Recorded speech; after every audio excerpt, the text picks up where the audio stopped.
she leaves Washington in January? Well, most likely she'll go back to her home in Brentwood, a suburb of Los Angeles. Very nice place.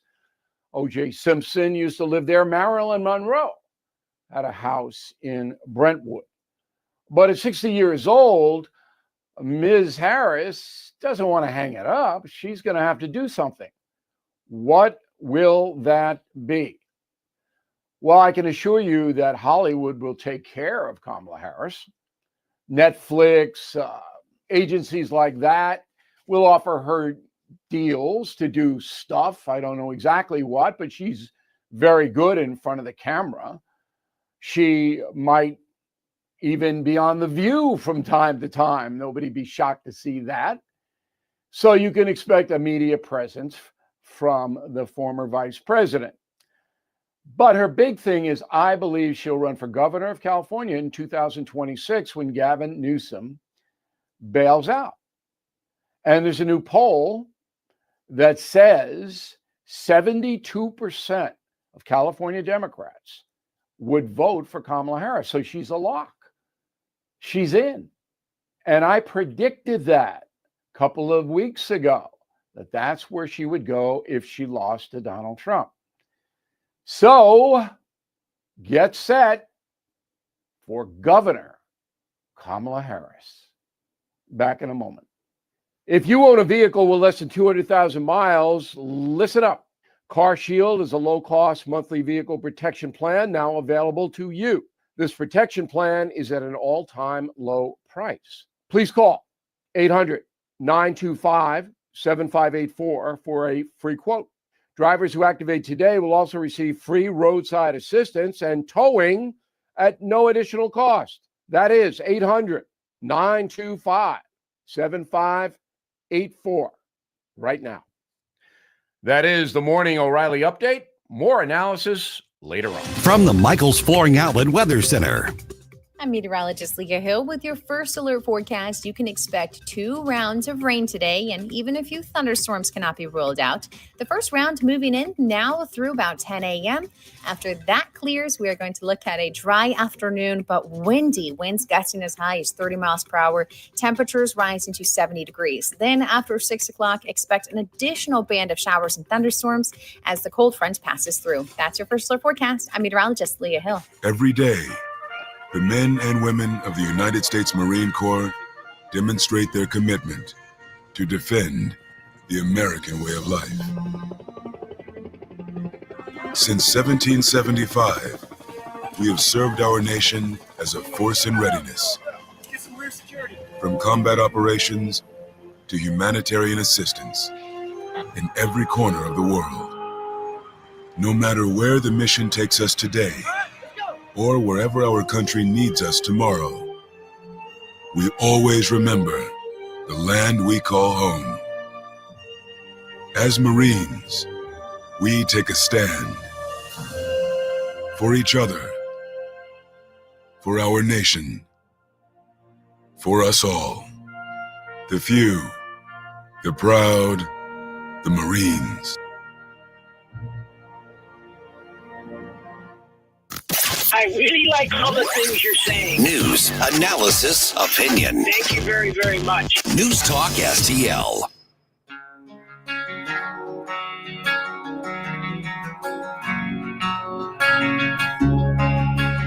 For podcast articles and more, find us on newstalkstl.com.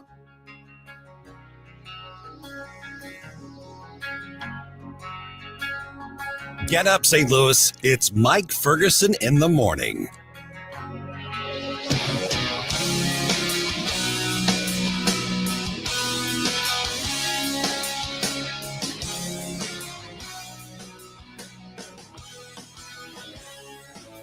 I tell you, one of the biggest promises or biggest goals that Donald Trump has laid out since winning the election, actually right before and after the election, to his credit, get rid of the Department of Education.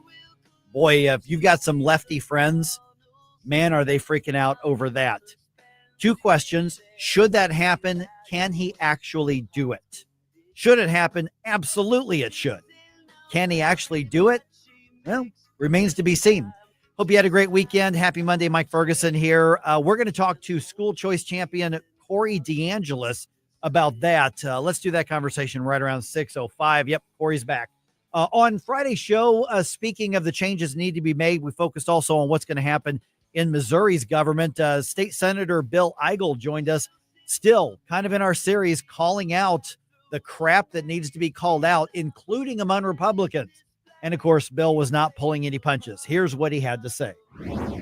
I want you to pull the curtain back a little bit for us. Not that you haven't done that before, but I want to get a feel for starting with right now is that weird time after the election. The caucuses are having their meetings, or they've had their meetings, but we haven't started the bill filing, and the obviously the session starts in January. So a lot of people would be tempted to be lulled into thinking nothing's happening and everybody's just going about their merry way and, watching reruns of Seinfeld and going to the mall or whatever the case is. What's happening right now in the conversations as the lawmakers gear up for January? Well, I'll tell you, good morning, Mike. Thanks for having me. And there's a lot going on behind the scenes. And you're right, from a public movement perspective, there's not a lot going on, but there doesn't have to be anything going on because we're still over a month away from folks going back into session. The Missouri Senate caucus just wrapped up their winter meetings down in Joplin. And we'll see what, if anything, comes from those meetings. I was part of those meetings, as you know, for 8 years. And in 8 years, I don't think a single minute of those meetings actually translated to actual policy and movement during the regular session. So we'll see. It's easy for everybody to hold hands and smile at each other right now because nothing's on the line until everybody gets into their chairs in January. So we'll see. But even that being said, we are seeing some things break through the surface that indicate that there may be some choppy waters ahead. As you know, we have a new candidate for speaker. So we're going to be looking at that real closely over the next coming week. Good morning, Bill. Gabe Pfeiffer here. So it's Flashback Friday here, and we just had a song. You dropped a bomb on me, and it reminds me of our discussion with Justin Sparks, where he dropped a bomb about what's going on in GOP politics in Missouri, and he's had some really pointed accusations to make about the party essentially selling political power for donations. What are your thoughts on this? Well, I'm not surprised to hear a lot of the things that are happening to Justin and have happened to folks that Justin is serving with down there. When Justin stepped out and said that he disagreed with John Patterson's stance that we ought to just let Amendment 3 become the permanent law of the land, John Patterson retaliated against him by taking his office. This happened just a couple of weeks ago, and it reminds me of almost a year ago when I was a little bit too outspoken. They took my parking space. So that's the kind of petty politics that go on down there in Jefferson City. But when I think of the fact that Justin is challenging for speaker, I think of three things in particular come to mind. Number one, it's a reminder that the things that are going to unite the Republican Party moving forward are the principles that we collectively believe in. If you have members claiming to be Republicans that don't believe in those principles, they're going to be part of the problem, not part of the solution. That's the first thing. Keep that in mind. No matter who's in what office, we've got to have our principles unite us. Point number two, John Patterson, by his own words and his votes, do not believe with those Republican principles. This was the guy that voted against the transgender bill that stopped transgender surgeries on minors. This was the guy, one of the only Republicans that voted against the boys playing in girls sports bill. So he does not share the principles that unite Republicans, which is disqualifying for him to be the Speaker of the House and one of the primary leaders down in Jefferson City for the Republican cause. So the third point is that Justin Sparks is a guy that has always fought for those things. He's obviously, I love the work that he does in the Freedom Caucus, but if you look at his voting record, if you look at what he's actually done beyond just what he said he would do, he is exactly the kind of reformer, the kind of Republican that we need to be empowered down in Jefferson City. And he is putting everything on the line. Everything on the line. You don't see that a whole often from political folks in Jefferson City to take a long shot at challenging the status quo and the current power structure in Jefferson City. So he deserves our support. He deserves our respect.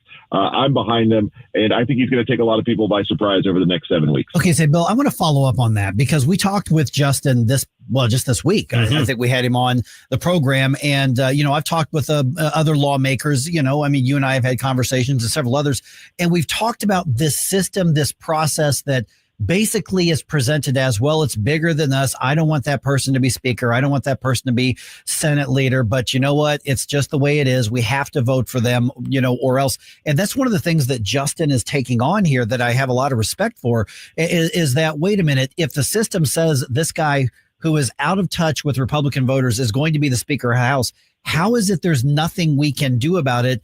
And basically you get the, "aw shucks, kick the dirt" response from so many people in office. It's like, well, that's just the way it is.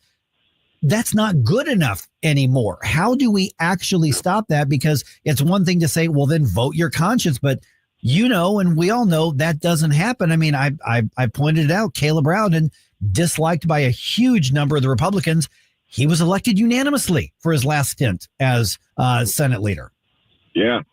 You're right. And so to your first question, what does it take to put a stop to all this? Honestly, it just takes at least one person that's maybe willing to stand up at just the right moment when everybody knows that he's right and he can get a message out that people are willing to follow. I think that one person in this case is Justin Sparks. And yeah, I am sure there are state reps out there right now that are either telling Justin or thinking to themselves, gosh, I know he's right. I know he's right. I know we got to change the system. I just don't know if I can take that difficult vote. Well, my response to anybody, any state rep that is having those feelings is, it's never a good day to be a coward. It's never a good day to be a coward. We are elected by the people we represent to go down to Jefferson City and boldly represent their best interests. And even when it means doing something that seems politically difficult, it is the right thing to do. And Justin's a guy that can change that system. And if we empower him, and I'll tell you something else, the first message that Jefferson City put out about Justin Sparks running for speaker was this idea that he had no chance. He had no chance. There was no way he was going to be able to pull this off. And I tell you, I had deja vu because that's what I heard for 2 years, that I was never going to get more than 2% of the vote in the gubernatorial race. So I understand the way this machine works as well.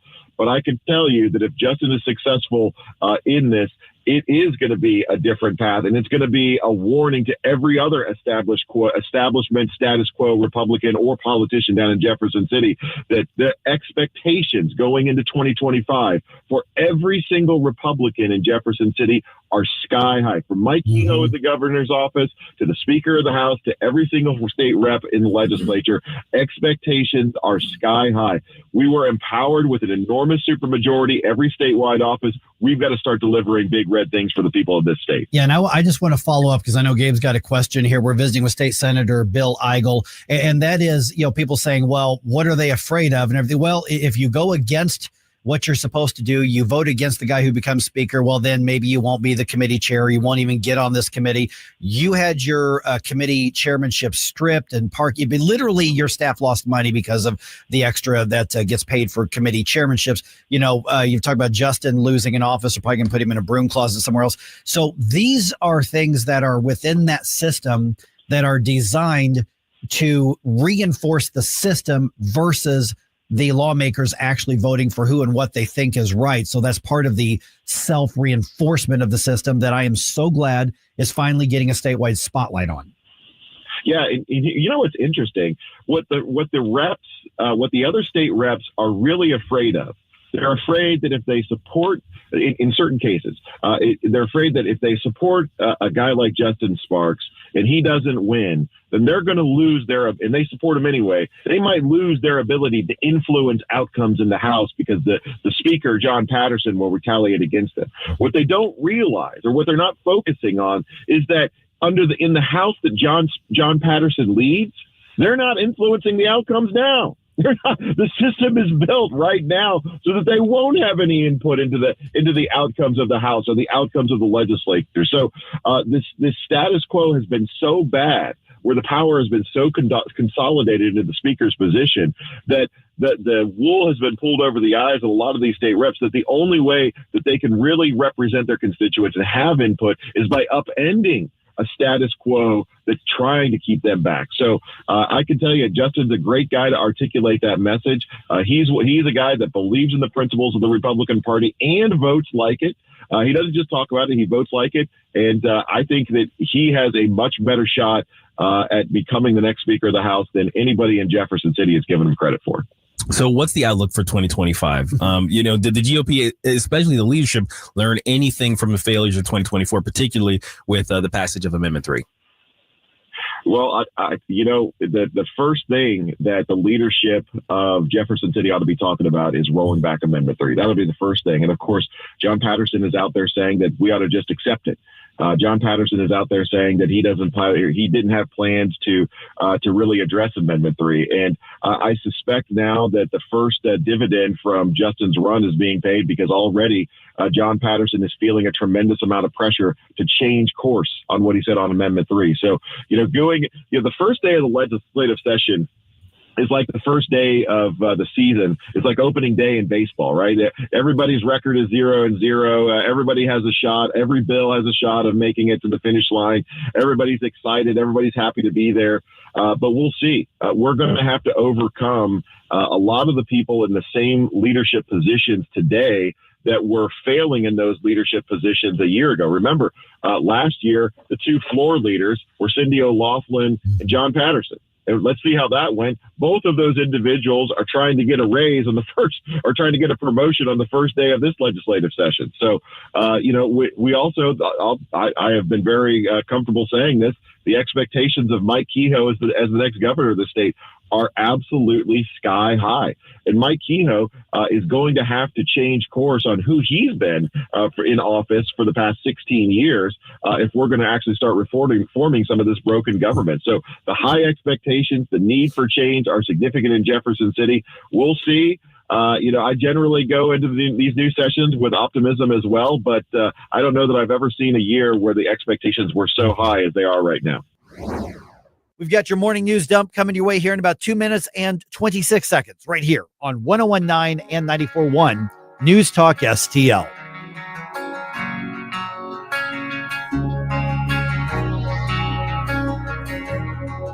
Watch us on our live stream using Rumble, Facebook, and Twitter.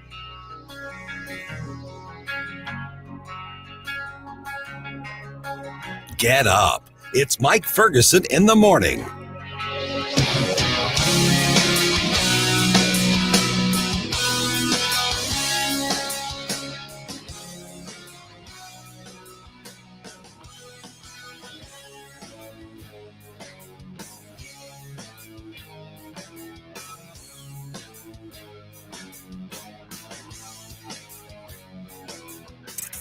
It's a pretty simple concept. It is clear to me. Let me make this clear.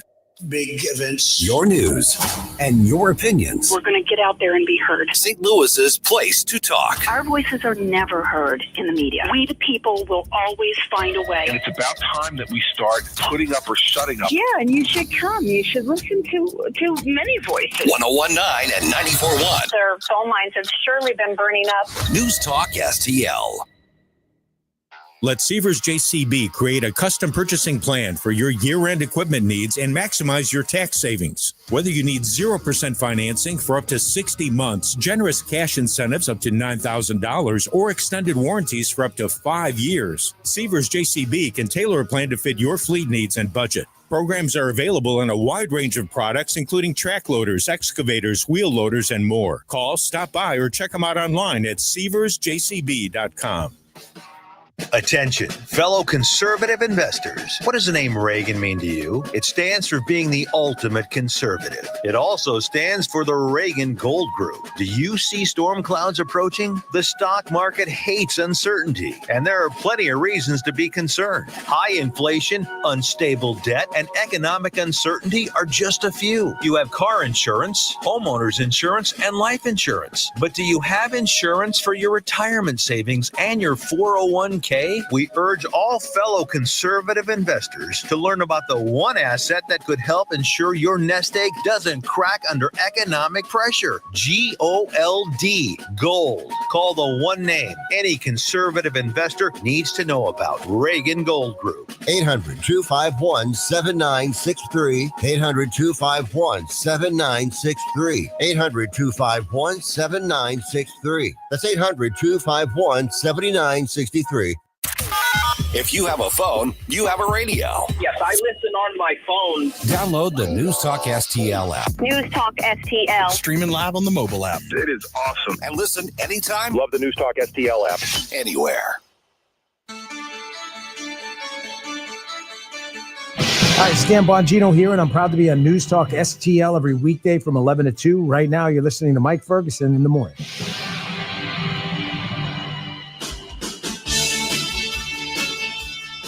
All right, who's going to get deported first? I can think of a few names. How about Schumer? Can we deport him? Yep, that's how we're starting the week. Also, will the ethics investigation of Matt Gaetz see the light of day during his confirmation hearing? Good question. Yeah, the answer is I don't know. We're going to see what happens here. Also, some local college kids say they want a union to represent them on campus. All righty. Yes. And let's just say you know something about this university. Oh, it's there. Yep. Okay. It is. All right, 5:50. Let's get going with the news dump here. The morning news dump. Are you joking? Is this a joke? Listen, folks. The morning news dump. All right, when it comes to the mass deportations that we keep hearing about, who's first? Congressman Tony Gonzalez, a Republican out of Texas, was on this week on ABC to identify who he thinks should be the first ones to go. We need to focus. I'm talking about the convicted criminal aliens that keeps all Americans safe. We need to put all our time, all our energy into that. All right, so he says the first ones are the convicted criminals that are still allowed to run around the United States despite being convicted criminals and in the country illegally. That seems like a pretty good place to me. I don't know that I would necessarily vet that narrowly. If they're here illegally and you catch them, deport them. Okay. Pretty simple. Yeah. And of course, several places like Massachusetts and Illinois and others are saying, nope, we are sanctuary states or sanctuary cities. We are not going to cooperate. Well, we'll see about that. Yeah. Tom Homan says, bring it on. Yeah, pretty much. All right. President Biden, just a reminder, he's actually the president at the moment. Did you see that he made this thing in the Amazon rainforest? He made some stop down there. I heard he was in Lima, Peru. Yeah. And he went to the rainforest. And he did. And he did a little, thing. I don't even know what it was for. And then he was done and he just started wandering off. And it's like, our president's about to wander off into the forest. Go get him. Oh my goodness. It was weird. So he is authorizing Ukraine to use U.S. supplied long range missiles to hit deeper inside of Russia for the first time. And this is after Russia is pounding a lot of Ukrainian infrastructure and the power grid. South Dakota Republican Senator Mike Rounds was on the Fox Report with John Scott. He actually supports a decision and the timing of it, and actually thinks that this actually could put Trump in a better position to negotiate. I think this is the right move, and I think it will give the incoming administration, the president-elect, the opportunity to use one more tool if he's able to negotiate with Putin. One more tool that he can use to say enough is enough. You need to find a peaceful solution. And of course, this also follows Russia deploying thousands of North Korean troops for reinforcement, according to U.S. officials. That's an interesting take. I honestly had not thought of it that way. That's interesting.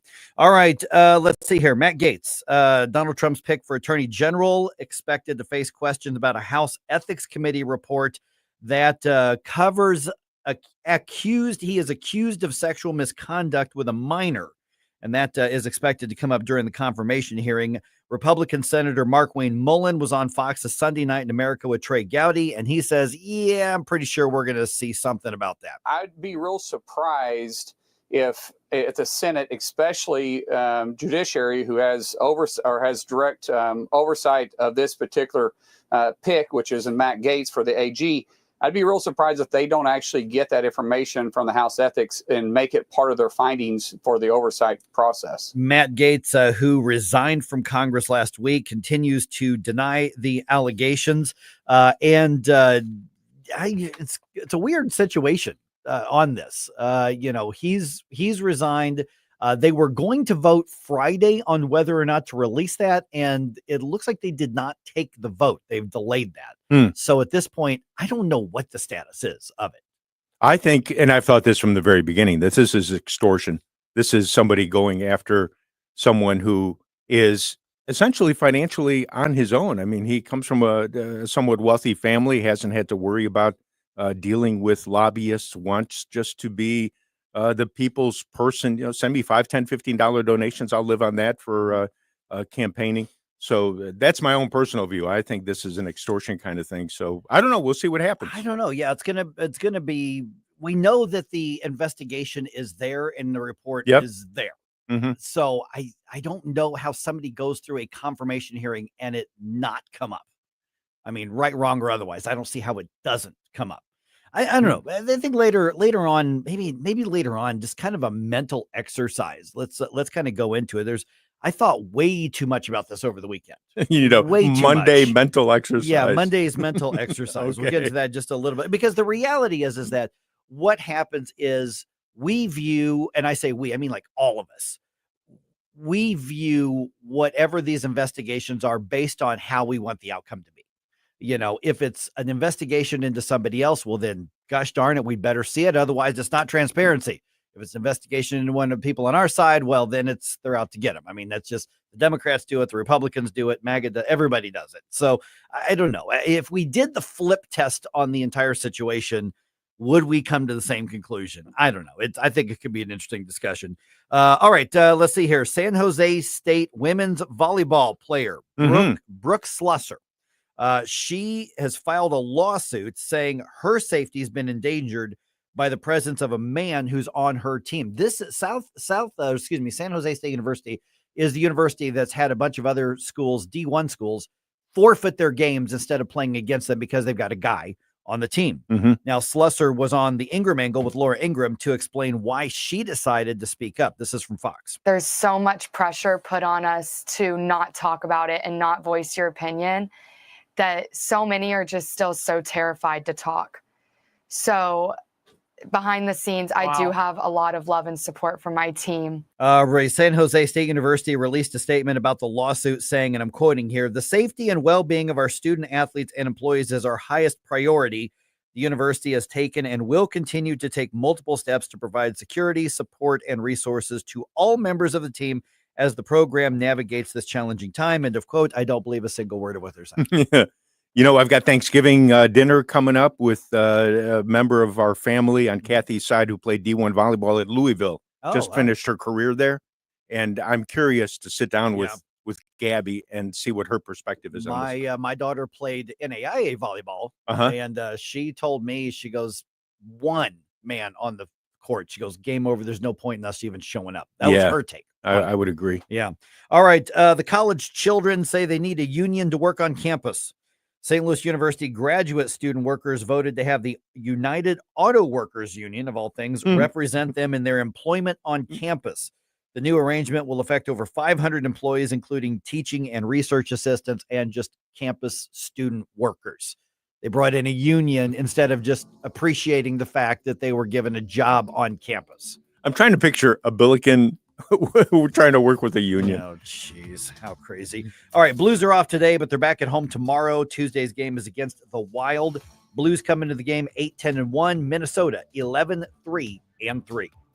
By the way, Corey DeAngelis coming your way at 6:05. This is going to be good.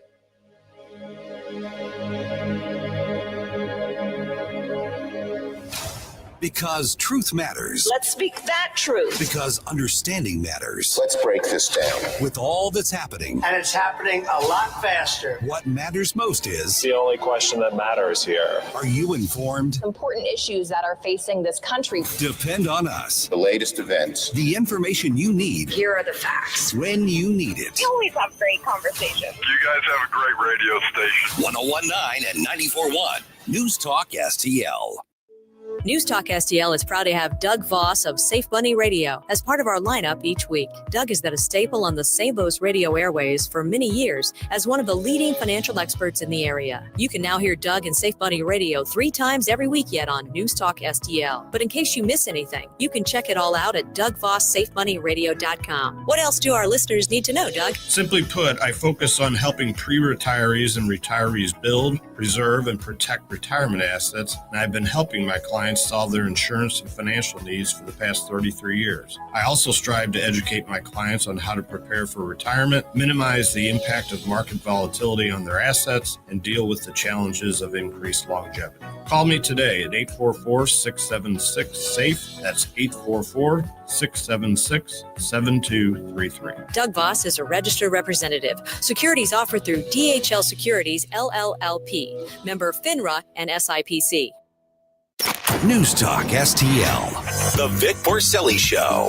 Speaker Tim Jones, whoosh my speaker. Why did the men and women who sacrificed and died for this country get one day each year, and those who have to tell us what their sexuality is get an entire month?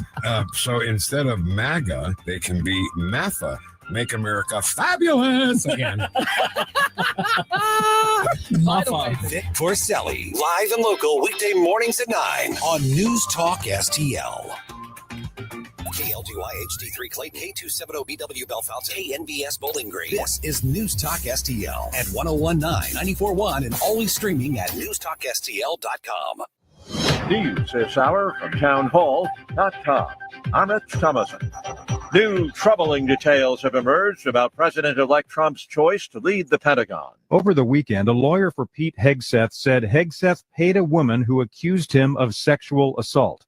The alleged assault took place in 2017. No charges were filed. Hegseth's lawyer said the sexual encounter was consensual. He went on to say that the confidential settlement was reached because Hegseth believed the filing of the threatened lawsuit could have gotten him fired from Fox News, where he was employed.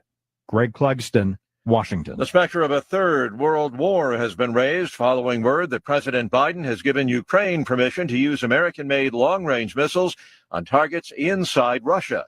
It's a move that Russian President Putin has said would mean that the U.S. and its NATO allies are at war with Russia. President-elect Trump has tapped free speech champion Brendan Carr, chairman of the Federal Communications Commission.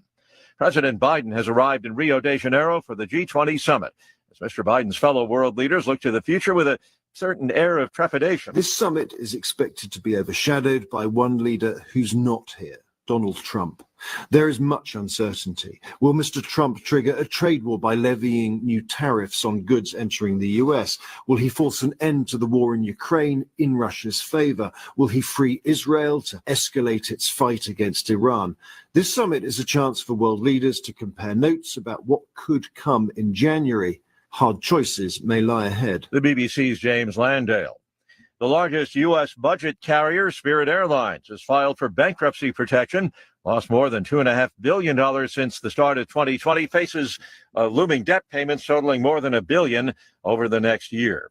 On Wall Street, the Dow futures down 164. More on these stories at townhall.com. New administration has hinted at one of its boldest moves yet, America's return to the gold standard. Backing the U.S. dollar with gold would create stability in a time of rapid economic change, pushing the price of gold higher than we've seen in decades. Those who act now could be positioned to benefit the most. Premier Gold specializes in helping those with a 401k, IRA, or other types of retirement accounts utilize a little-known loophole to move some of their savings into physical gold. Today, they'd like to send you a free gold standard kit to help you decide if this process is right for you. Call 606-800-8000 to take advantage of current rollover policies. Early action on physical gold could position your portfolio for maximum growth. Call Premier Gold at 606-800-8000. Call 606-800-8000 now. Premier Gold is not a financial advisor. Please consult with your advisor before investing. Call 606-800-8000. From the Michael's Flooring Outlet Weather Center. I'm meteorologist Leah Hill with your first alert forecast. You can expect 2 rounds of rain today, and even a few thunderstorms cannot be ruled out. The first round moving in now through about 10 a.m.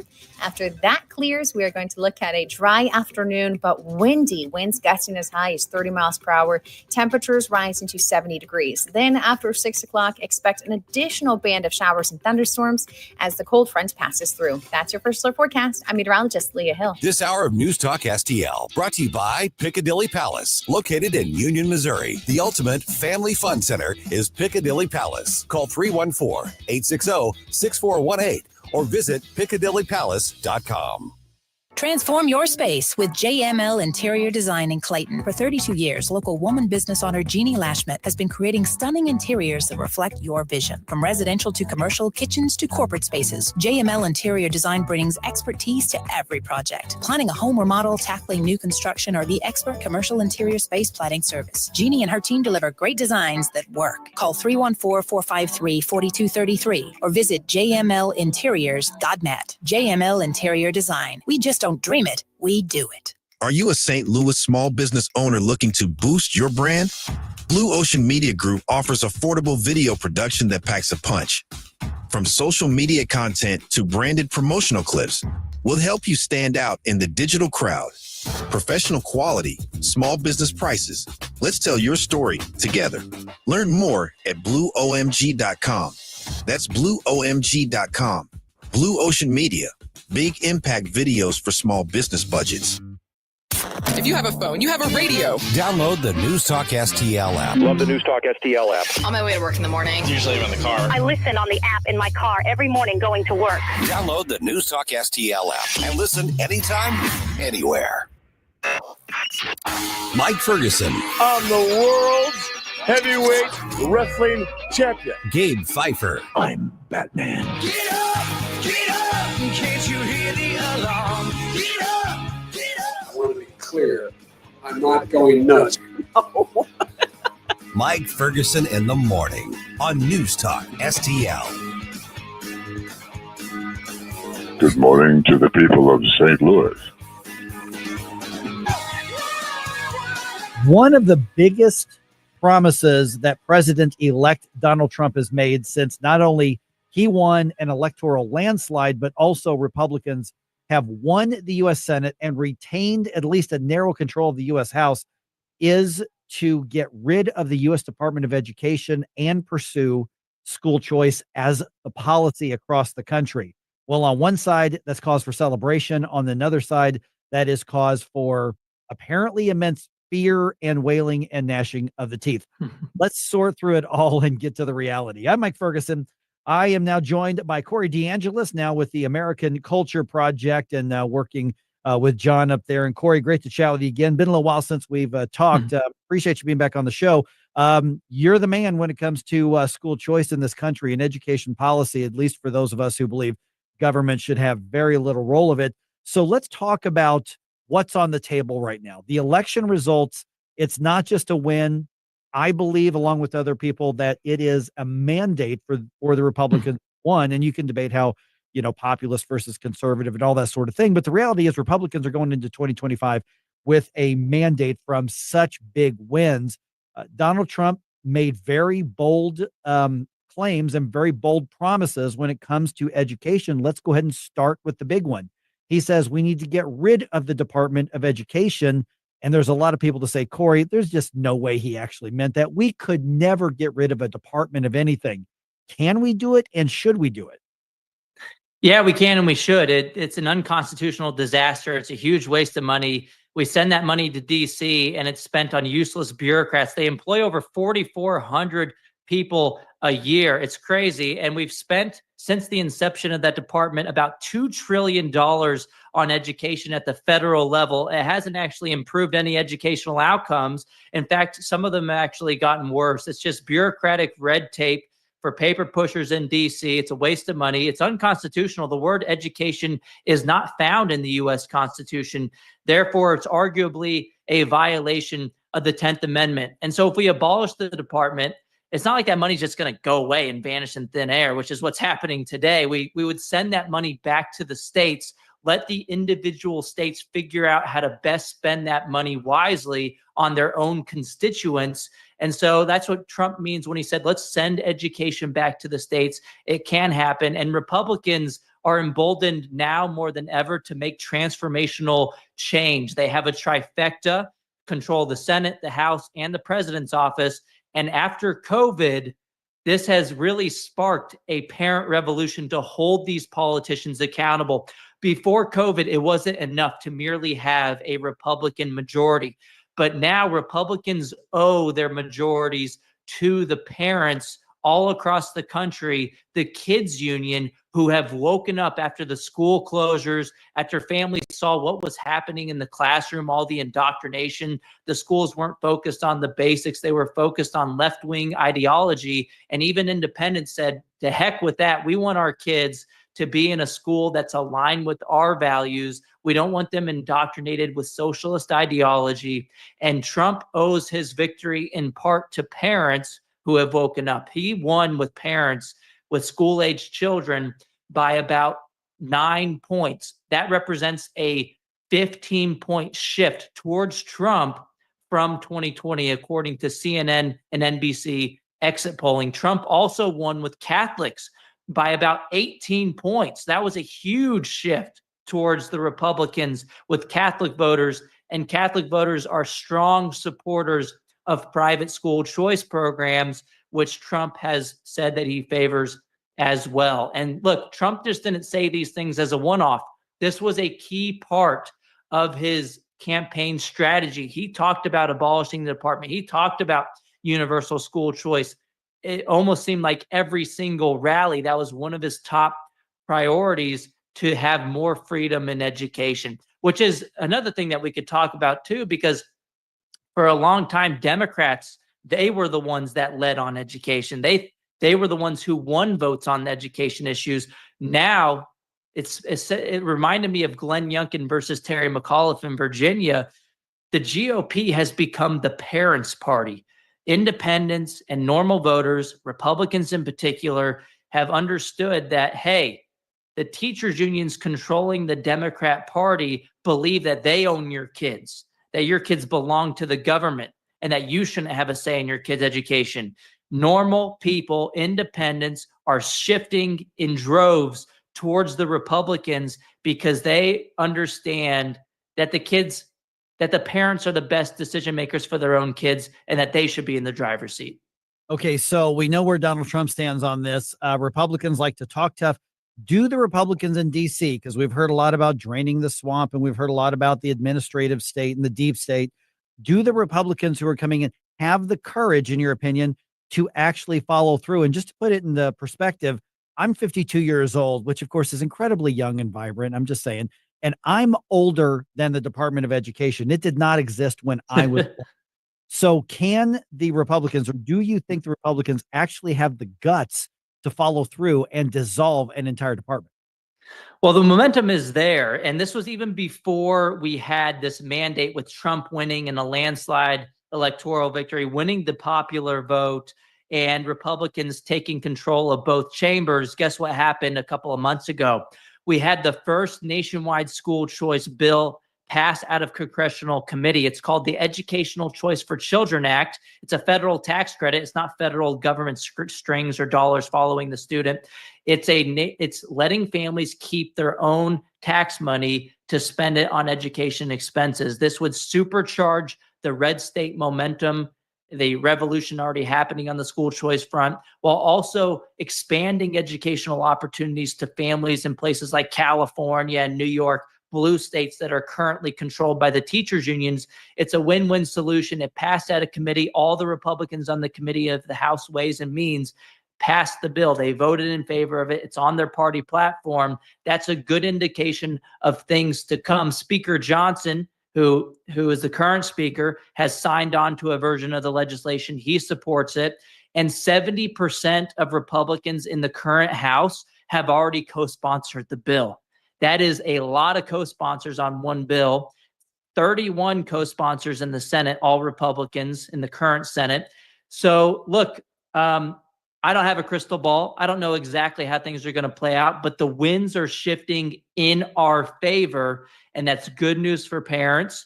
And I think it's because Republicans, they used to think that they've always believed in school choice. They've always believed in education reform, but they thought it was a political risk to cross the teachers union. But guess what? We've already crossed the Rubicon. The Democratic Party is a wholly owned subsidiary of the teachers union. The NEA, 99% of their campaign contributions, this is the biggest teachers union in the country. They went to Democrats. It's a money laundering operation. This is not a group that supports Republicans. They have a federal charter, by the way, which makes no sense. A labor union having a federal charter. Republicans, one of their first acts should be to get rid of and to revoke the NEA's federal charter. They're a money laundering operation for the Democrat Party. And people are watching now. Before, there wasn't a lot of pressure to vote for school choice. We didn't see all the nonsense through the Zoom school when the teachers unions held children's education hostage and showed parents over through remote learning what was happening in the schools. That has crystallized the issue in unlike any way we've ever seen before. And now people who thought that they had their kids in good schools, maybe Republicans didn't know. They saw there was an A rating for their school and they thought things were okay. Those same parents have started to see test scores don't measure everything. And we don't want to send our kid to a school that's indoctrinating them with ways that are not aligned with their values. So those are the people who are holding politicians' feet to the fire. And the politicians are more afraid of parents than they are of the teachers union, particularly when it comes to the Republican Party. And that's why I also have a lot of optimism going forward, not just because we have a trifecta, but because we have a mandate from parents. If there's a Republican that is going to vote against education freedom, everybody's going to know about it this time. All right. And where do we find out more about the work you're doing now with the American Culture Project and obviously on social media, Corey? Yeah, you can follow me on X. It's at DeAngelis Corey. I'll share all my work there, but you can find me. I'm a senior fellow at the American Culture Project.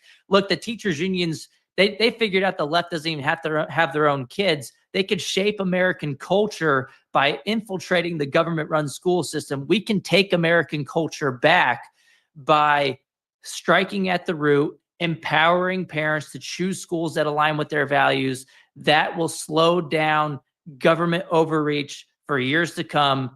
And this is how we take our country back. And I think President Trump has figured that out here at the American Culture Project. Thanks for having me. You got it, Corey. We'll talk to you again soon. Thanks, Mike. All right. Once again, just look up the American Culture Project to see what Corey is doing these days. You know, I don't know if even a party that controls the White House, the Senate, and the U.S. House can still defeat the administrative state, as much of a monstrosity as it has grown into. But if there is a time in history where that can happen, this might be it. So stay on your representatives, stay on our senators. Obviously, a bold goal to dissolve an entire federal department is on the table. I personally think it's the best thing that could happen for education in this country. What do you think? 314-912-1019. This is 1019 and 94.1 News Talk STL. Like us on Facebook at News Talk STL. Don't try to make me stop. No inspiration. You have a soul so dark it is no more. And all at once depart, no destination. Making cold my heart to fight your war. Stop it right now.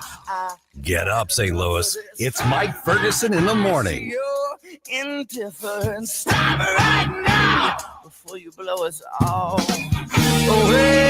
You wanna do that? Get up, can't you hear the alarm? Get up, this is your cousin. Get up, what are you waiting for? Get up, get up. Katie here. When it comes to your home's comfort, you don't need gimmicks, you need guarantees. At Elite Comfort Experts, we're your hometown comfort heroes. No flashy deals, just reliable service you can count on every time. From tune-ups to total system replacements, we're here to keep your family comfortable year-round. No nonsense, just expert care because your home deserves the best. Call Elite Comfort Experts today, where hometown service meets real results. Elite Comfort Experts, St. Charles' trusted hometown comfort heroes. Call Elite at 636-887-0971.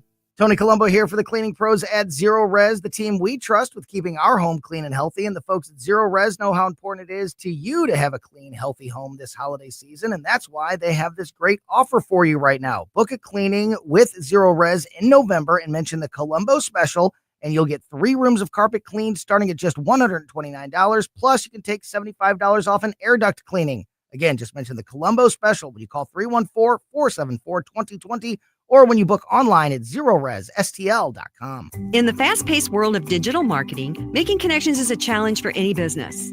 But what if we told you there's a place where connections aren't just made, they're grown? Meet 2060 Digital, your premier Google partner and top-tier digital agency. We don't just follow trends, we set them. At 2060 Digital, we're not just another agency, we're your strategic partner. We dive deep into your challenges and develop solutions that drive measurable outcomes. Ready to elevate your digital presence with campaigns that connect? Google 2060 Digital today.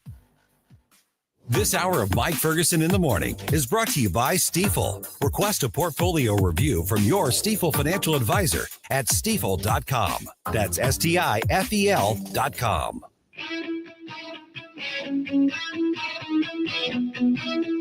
Hey everyone, this is State Senator Nick Schroer. I am the host of Stand and Fight every Sunday night. Right now, let's hear more of Mike Ferguson in the Morning Show here on News Talk STL.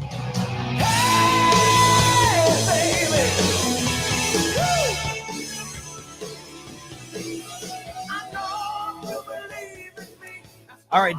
By the way, you may watch that staged fight over the weekend. I did not. I saw some clips. I saw some clips. I saved my money. And of course, on social media, I saw all of the hubbub about the horrible job Netflix did in actually maintaining the broadcast, keeping it from being pixelated and stuff like that. It was apparently the graphics, people compared it to the original Mike Tyson Punch-Out from Nintendo days, which was 8-bit graphics. So, yes. All right. If you watched that, I'm curious what you thought about that. I like you. I think I've seen enough clips that I've seen basically the majority of the fight. Yeah. Apparently, Mike's got some bills to pay. Yeah. Exactly. Were the tech problems because of the volume? The server? Probably. You think? Probably. Yeah. Okay. 60 million people watched it. Yeah. Yeah. They were not prepared for 60 million people to tune in. Boy, oh boy. But they should have been prepared because it's freaking Mike Tyson getting into the ring again. Now I will tell you that, and we'll get into this in just a minute. Some of the memes after this, Jake Paul had other than his payday, no win situation here. Sure, yeah, but yeah, all right, we'll get to that. He put himself in that position. Yeah, and then of course there was that wonderful post interview image capture. I don't know if you guys caught that. There was an interview just prior to the fight. No, I did see this. I've been trying to erase it from my brain. That's right. I've been trying to get that. Oh, yes. Geez. Yeah, eye bleach doesn't exist yet. But, all right, 6:21 right now. Don't forget News Talk STL's podcast. By the way, we have obviously all the local shows here that we podcast, including these interviews. Like, for instance, that conversation with Corey DeAngelis, our conversation upcoming with Tim Jones, going to be posted as well. You can subscribe to that, get those alerts when we have something posted, which is all the time. And then also we do have a collection of other podcasts available on our platform as well. So check that out. All right. Let's see here real quick. Looks like Senator Eric Schmidt, there are a lot of lawmakers, the U.S. Senate, they're just saying flat out, yes, we're going to vote for anybody Donald Trump nominates. Others are like, well, I'm going to wait and see and look at. So Eric Schmidt was on Sunday Morning Futures on Fox, was asked about the Matt Gaetz situation. Getting the Justice Department back to what it should be doing, which is going after violent crime. Right. We've seen unprecedented rises in violent crime across the country. The FBI statistics bear that out. We need an attorney general that is going to actually get that department focused on what it should be, which is protecting the American people, protecting their constitutional rights. That's what government's supposed to do. And he went on to say that is Eric Schmidt. He says that he will be voting yes on the confirmation on Matt Gaetz once he's nominated. It's going to be interesting. Now, I think around 7:35, I'll just prepare everybody here. Okay. Yes. So 7:35, we do the mental exercise thing and the flip test thing. I spent way too much time kind of going through what's bugging me about some of the stuff that's in the news right now. And so I've got some ideas to just talk about it. Yeah. To just challenge ourselves, myself included, on that. So 7:35, are we up for that? Right. In other words, have a cup of coffee now. So you can be up for it. All right. Yes. Okay. So this Mike Tyson, Jake Paul thing. Yeah. Now, I'd never heard of Jake Paul until a few years ago. And so he's done some boxing. I've been aware of his name just kind of bubbling around. He's one of the YouTube bros. Yes, exactly. And then he's made it real big. He's one of the original YouTube bros, actually. So he's made a crap ton of money on YouTube. Like since he was a teenager, essentially. Yeah. And then he did some stuff with the WWF and did some pro wrestling, I guess. And so he's what? How old? How is he? I don't know. He's in his late 20s, late 20s, early 30s, 30s, I think. And look it so up. he challenges Mike Tyson, who's 58 years old, to a boxing match. Yes. He's 27. 27 years old. Jeez, he's our kid's age. Yeah. Literally. Yes. Literally. My son is 27. And he challenges Mike Tyson to a fight.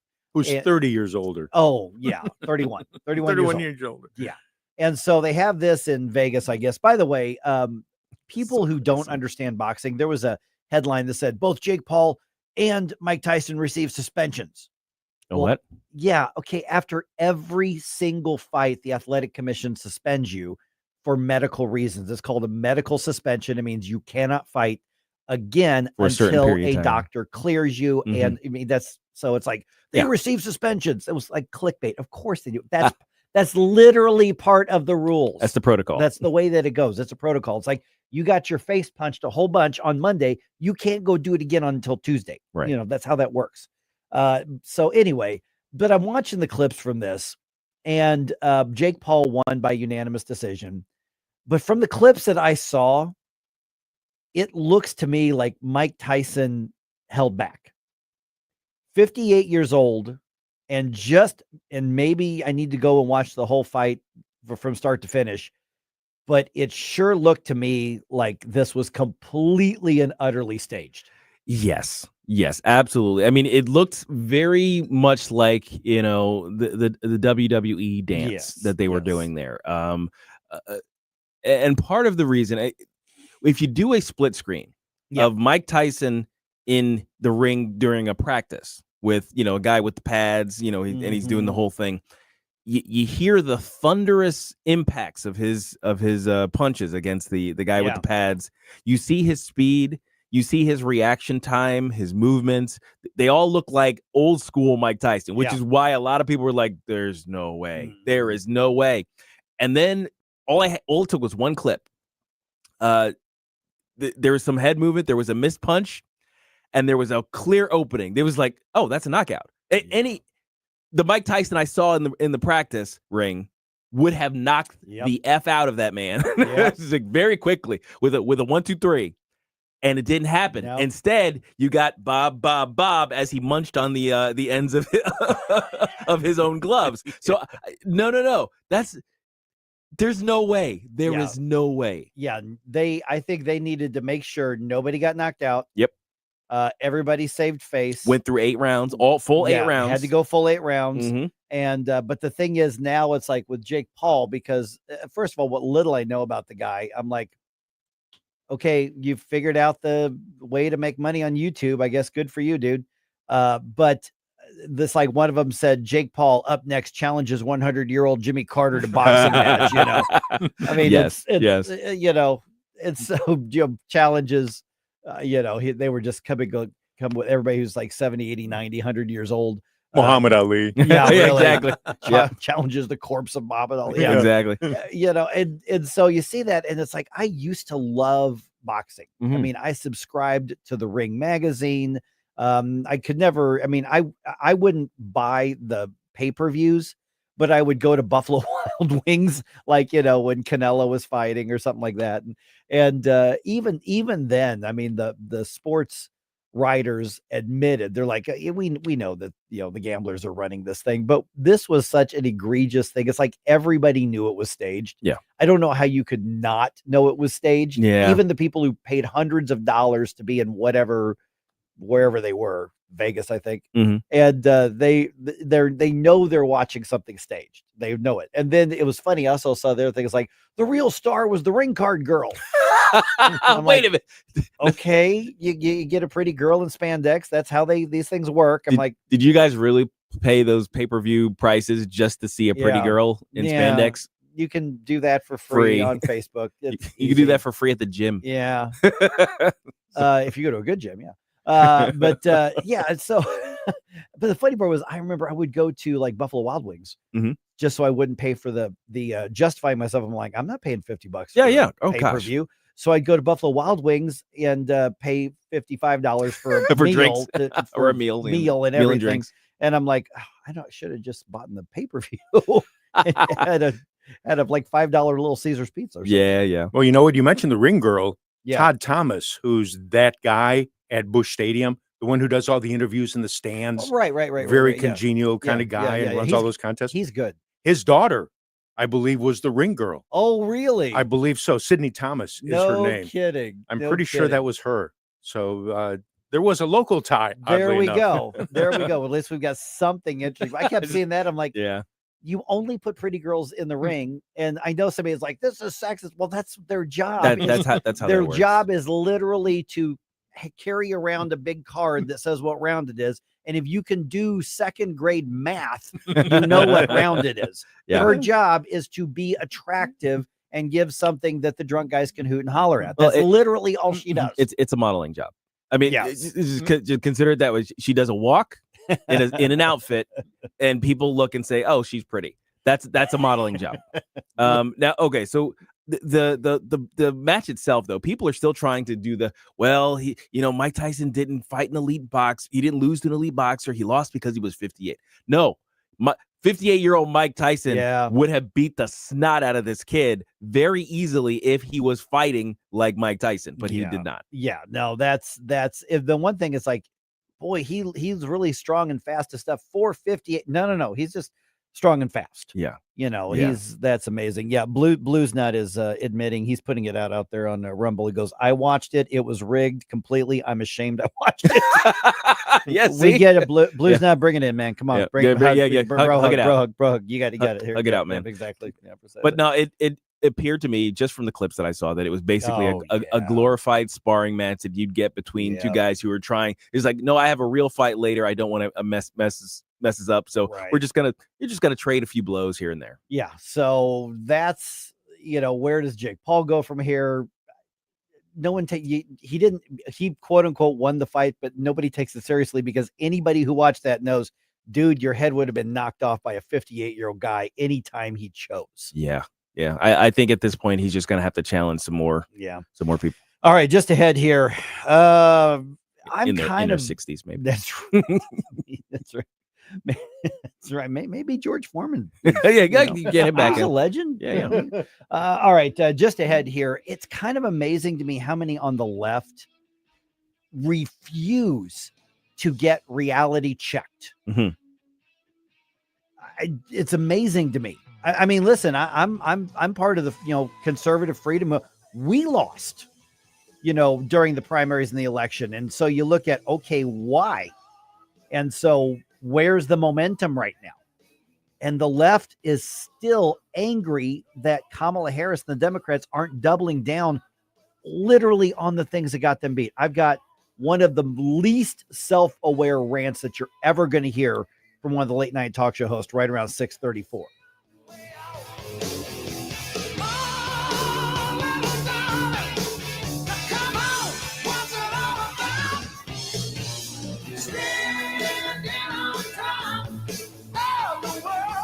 Get up, St. Louis. It's Mike Ferguson in the morning.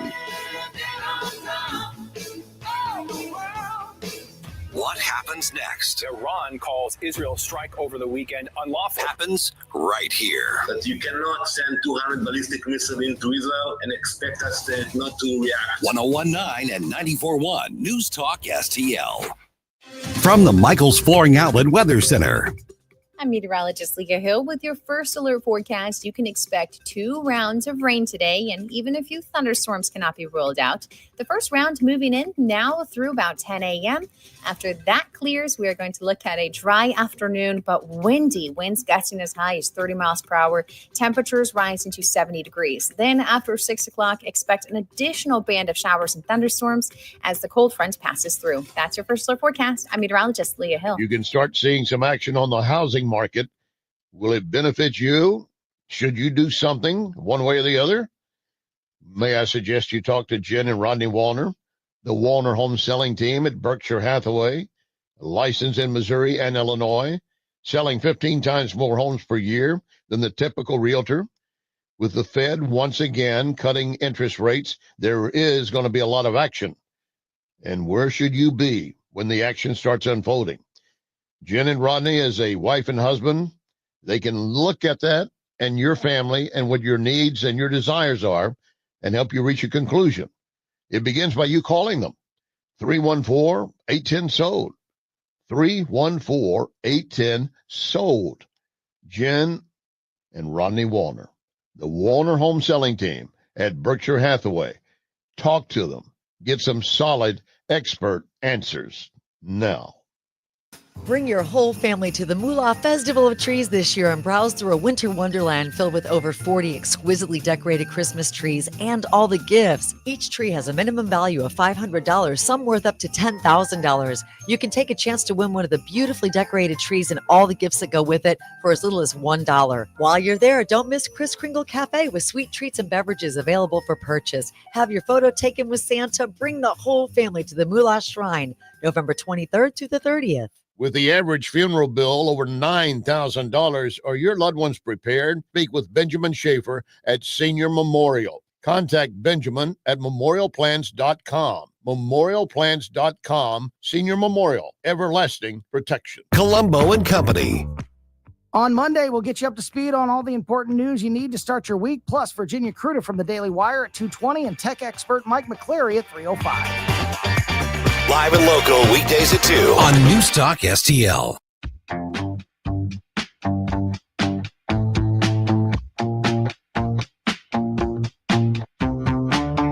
Hey, this is Larry Connors. Make sure you're listening later today at 6 o'clock on News Talk STL for my show, Larry Connors USA. Now, back to Mike Ferguson in the morning.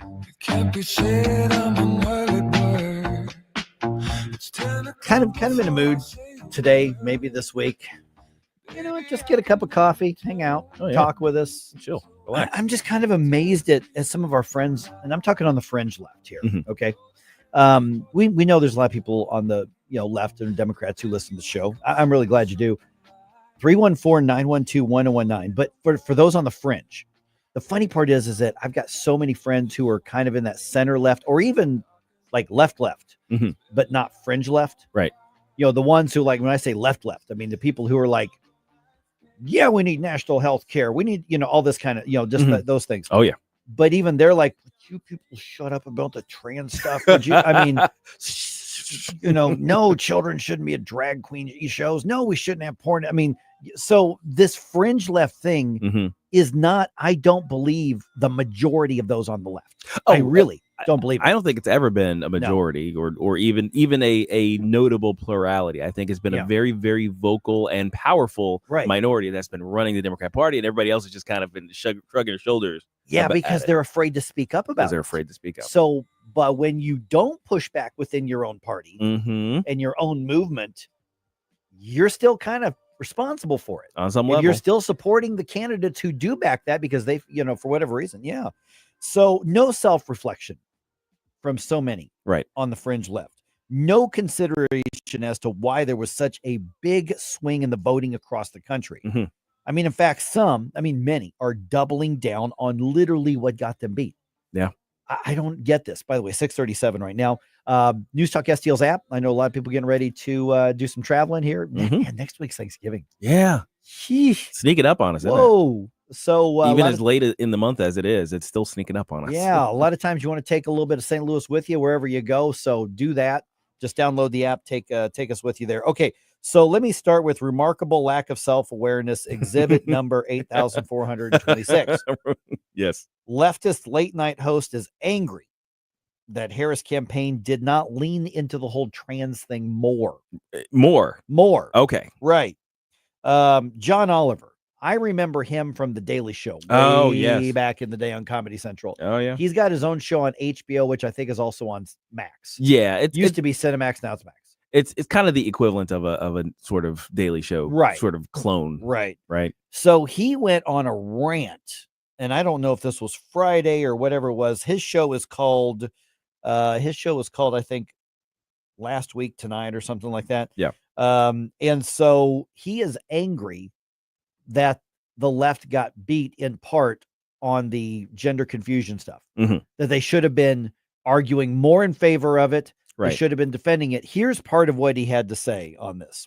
Ads on that one issue. And it was frustrating to see the Harris campaign fail to formulate a response, especially because It's pretty easy to do. Watch, I'll do it for you right now. As we've discussed before, there are vanishingly few trans girls competing in high schools anywhere. Even if there were more, trans kids, like all kids, vary in athletic ability, and there is no evidence they pose any threat to safety or fairness. It is very weird for you to be so focused on this subject. And finally, if you genuinely want to address the biggest concern for most girls who play high school sports, you'd be less worried about this and more about the creepy assistant volleyball coach who keeps liking their posts on Instagram. No, and no. You're pretty much wrong on everything. No threat to fairness. Every single thing you just said was wrong. So it's kind of amazing. It's like, no, it's vanishingly few. It's like every time we see a championship, a statewide championship now from any various leagues, there's a dude somewhere on the team. Matter of fact, in California, there is a school that has they're right before the state tournament for girls volleyball. And one of the schools won their region or sectional or whatever they call it out there. And they were pitted up against a team with a boy on the girls team from San Francisco. Mm-hmm. The school is a Christian school that is supposed to play them, and they've decided to forfeit and end their season. Right. They stood up for what was right and also kept their girls out of danger. And the funny part is, he goes, there's no evidence that they have any competitive advantage.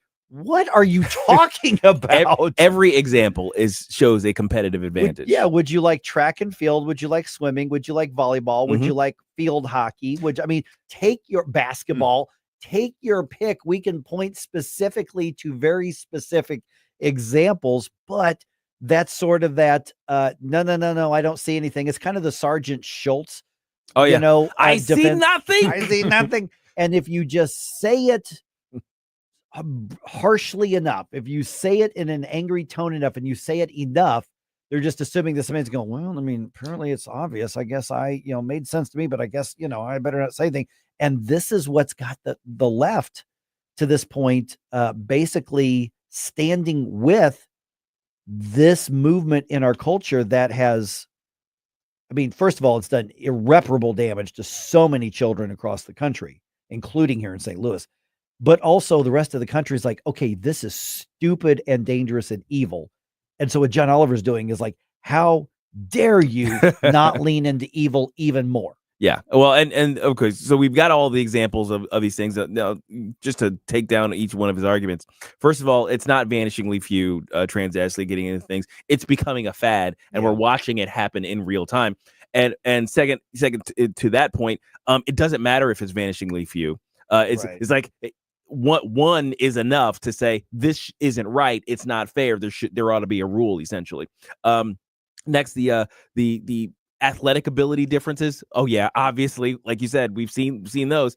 And certainly when you mention volleyball, that brings up the fact that it is absolutely dangerous. There are girls that have been hurt.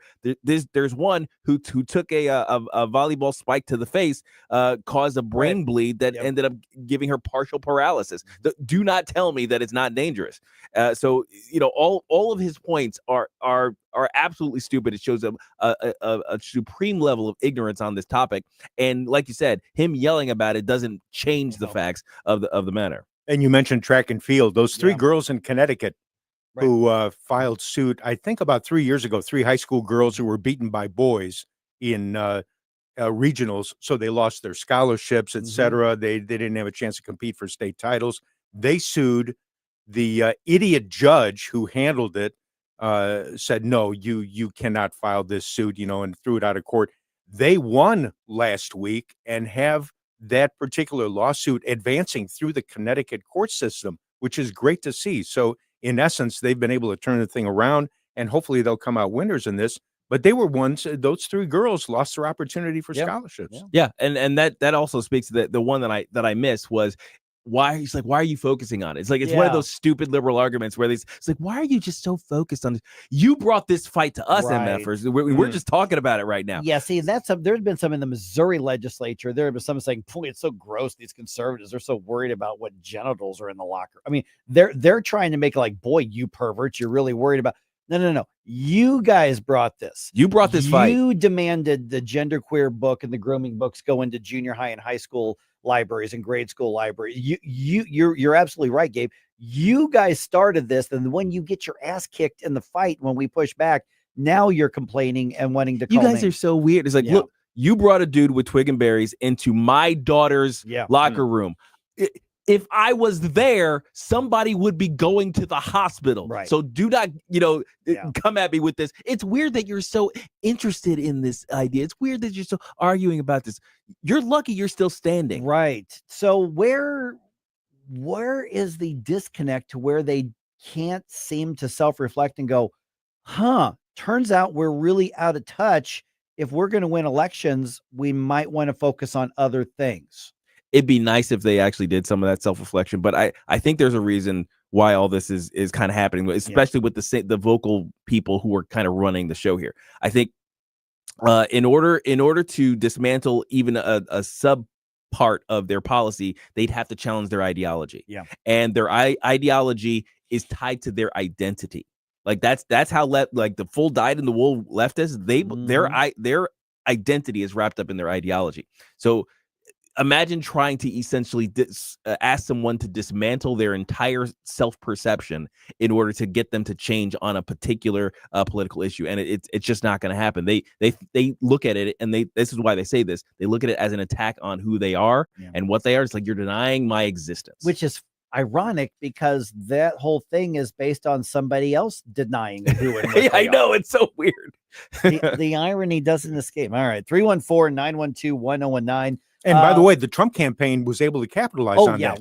With those ads during the NFL games. Without a doubt. They showed what Kamala Harris was supporting. So kudos to them. And I don't know how ideologically or strongly Donald Trump himself feels about it, but it worked for him on the campaign. Absolutely. I mean, it was, that absolutely is one of the reasons that there was a shift, because I would argue, to your point, Stel, is that yes, all those swing states that Donald Trump won, there were no blowouts in any of those. They were narrow wins, but they were consistent across the country, which tells you that there was a trend and a lot of momentum on this. And the movement over time too. Right.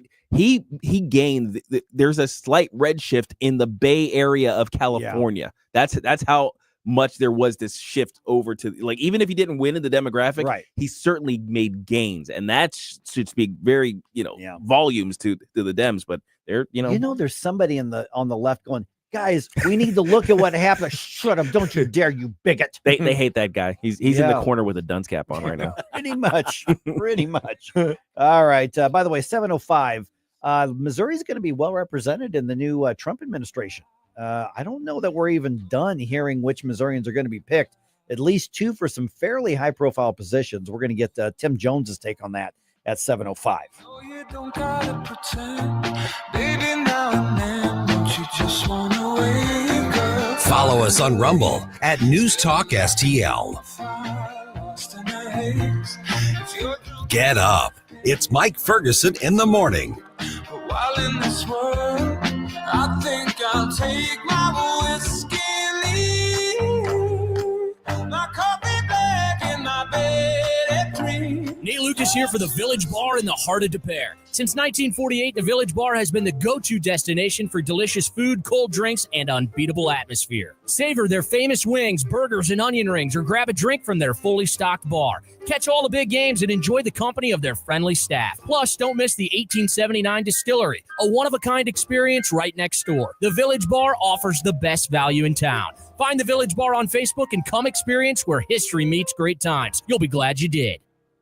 From home improvement to replacement, do-it-yourself electrical projects can be shocking. That's where Grasser Electric can help. They've been lighting up St. Louis for years. From ceiling fans and dimmer switches to repair or replacing your electric. No job is too big or too small for your home or business. Grasser Electric will even install emergency backup generators. So call Grasser Electric today before the sparks start to fly. 636-441-5200 or go to grasserelectric.com.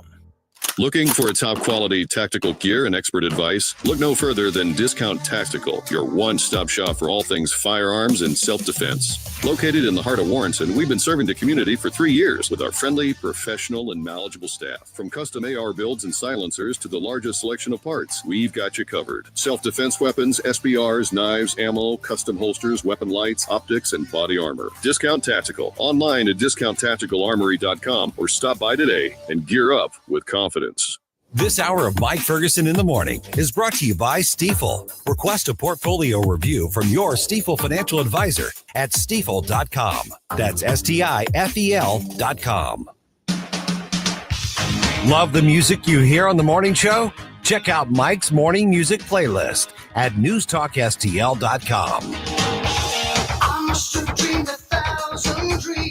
All right, one of the big questions come January: who's going to get deported first? Mm-hmm. I love that. That's the debate we're going to. Who's getting deported first? Not a matter of do we deport; it's who gets the heave ho first. Okay. Yeah. Also, will the ethics investigation of Matt Gaetz see the light of day during the confirmation hearings? I think it's going to be used, but Yeah. I doubt it's actually going to get out, which is interesting, in and of Yeah. itself, that this whole debacle really. Yeah, so we'll touch on this here, and I'm just saying right now, 7:35. Let's do a mental exercise. 7:35, because there's a whole bunch of stuff in the headlines I just thought way too much about over the weekend. Yeah. And because I try to look at it from all these different angles, and there's still parts about the Matt Gaetz things that just perplexes me. Mhm. So I'm not interested in like winning a debate over it. Sure. But I am interested in kind of throwing it out there for the mental exercise.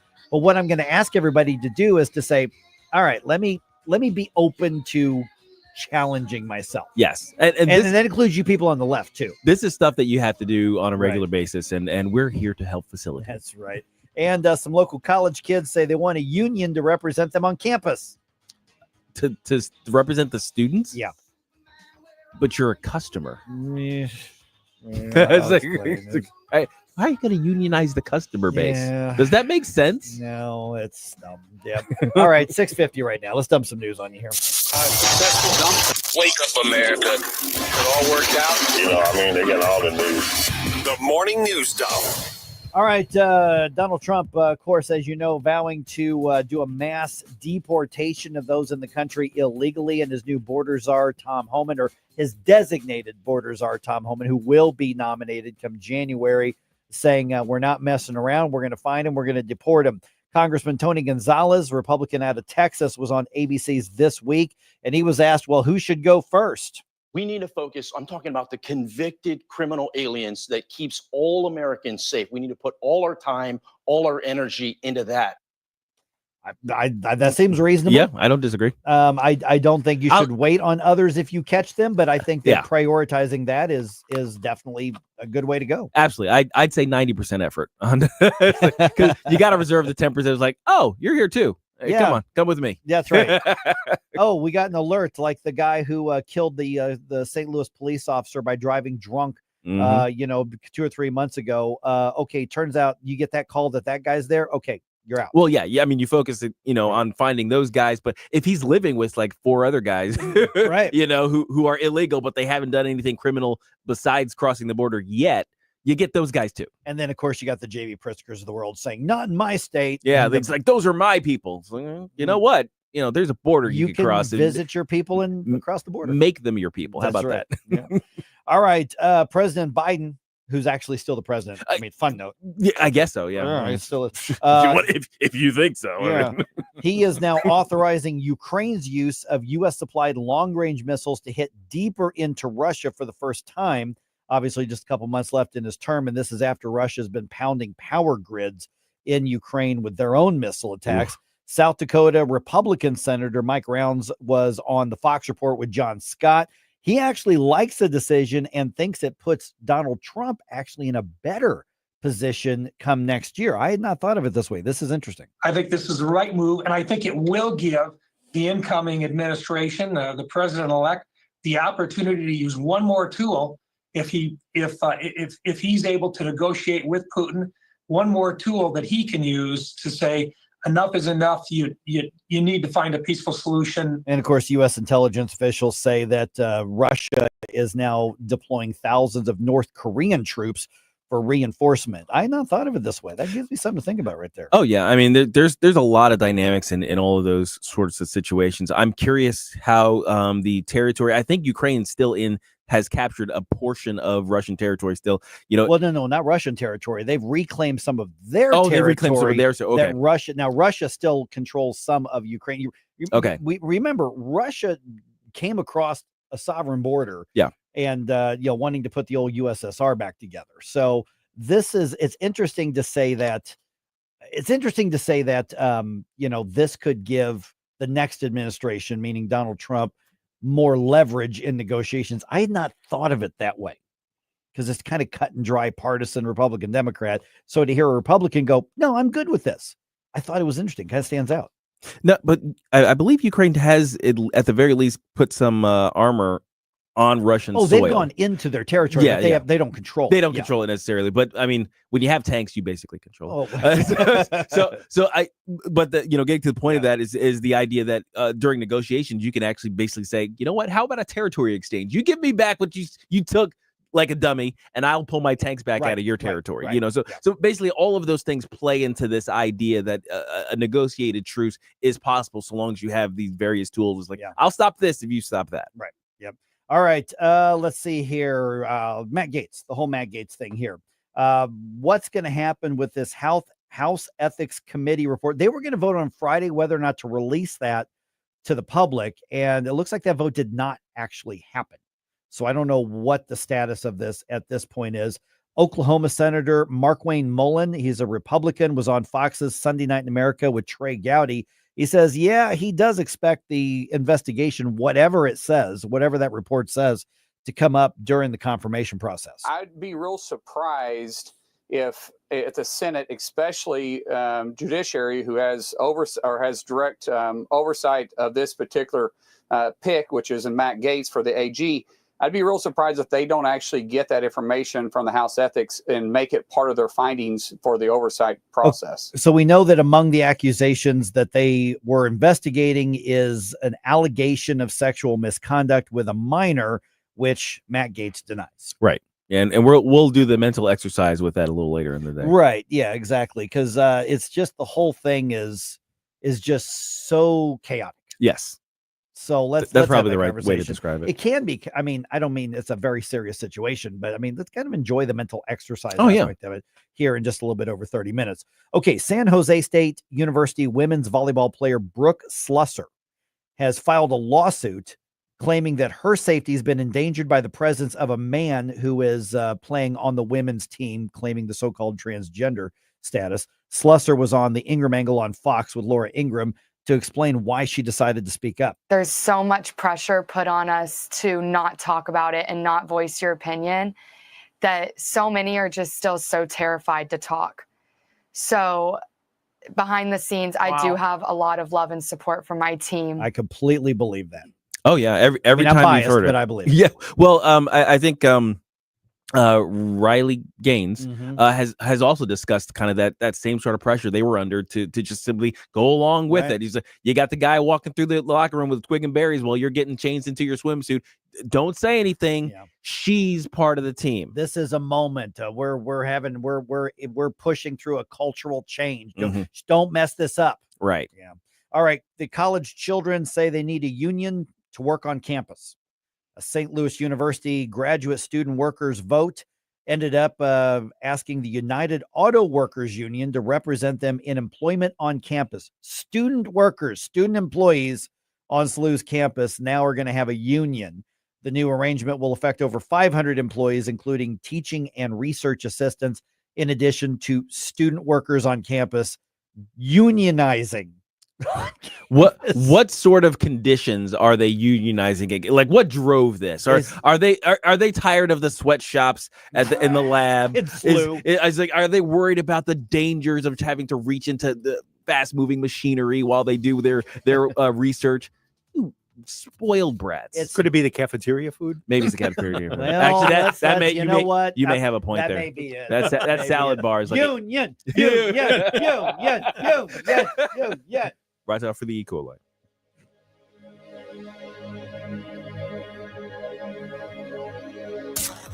Agree I think conservatives have it wrong. or disagree. I couldn't agree with you more. The conversation happens here. I agree with you on Trump. I'm shaking my head. I'm one of your liberal Democratic listeners, and I don't get why any of this even matters. Because your voice matters. Everybody told him he couldn't do it, and then he did do it. That's what you got to do. You got to play hardball. I want to hear what people think and be able to talk about it. 101.9 and 94.1 News Talk STL.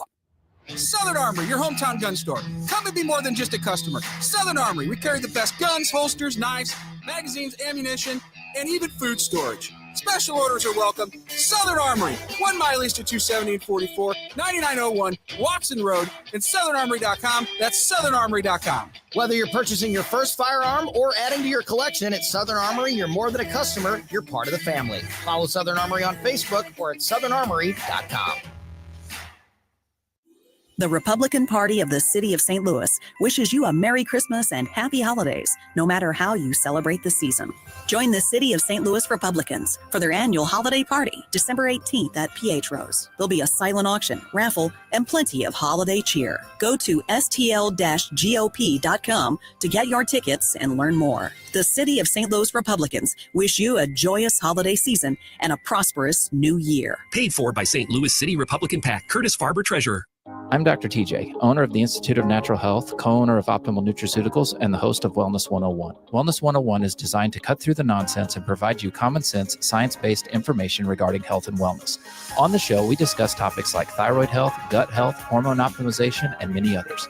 Our show airs Saturdays at 10 a.m. and 2 p.m. and Sundays at 11 a.m. and 3 p.m. right here on News Talk STL. For more information, visit us at inhstl.com. That's inhstl.com. KLGY HD3 Clayton, K270BW Belfast, KNVS Bowling Green. This is News Talk STL at 101.9, 94.1, and always streaming at newstalkstl.com. News this hour from townhall.com. I'm Rich Thomason. On his way out of the White House, President Biden pulling an about-face regarding Ukraine's deployment of American-made weapons. In a reversal of policy, the administration will allow Ukraine to use long-range missiles supplied by the U.S. for military strikes deeper inside Russia. U.S. officials say the change comes largely in response to Russia's deployment of North Korean ground troops. For months, Ukrainian President Zelensky has asked the Biden administration to allow Ukraine's military to use U.S. weapons to hit Russian military targets far from its border. Russian lawmakers warned the decision could lead to a world war. Greg Clugston, Washington. A leading proponent of free speech, Brendan Carr, chosen by President-elect Trump to chair the Federal Communications Commission. House Speaker Mike Johnson rejecting criticism of the Attorney General nomination of former Congressman Matt Gaetz, who'd been accused of sexual assault. He's one of the brightest minds in Washington or anywhere for that matter, and he knows everything about how the Department of Justice has been weaponized and misused, and he will be a reformer. And I think that's why the establishment in Washington is so shaken up about this pick. Johnson during an appearance on Fox News Sunday. 2 people killed, 10 others wounded, 2 separate shootings along a parade route in New Orleans over the weekend. Authorities do not know whether the 2 attacks are related. At last word, there had been no arrests. Having lost more than $2.5 billion in the past 4 years, Spirit Airlines filing for bankruptcy protection. The biggest U.S. budget airline, Spirit, facing debt payments totaling more than $1 billion over the next year.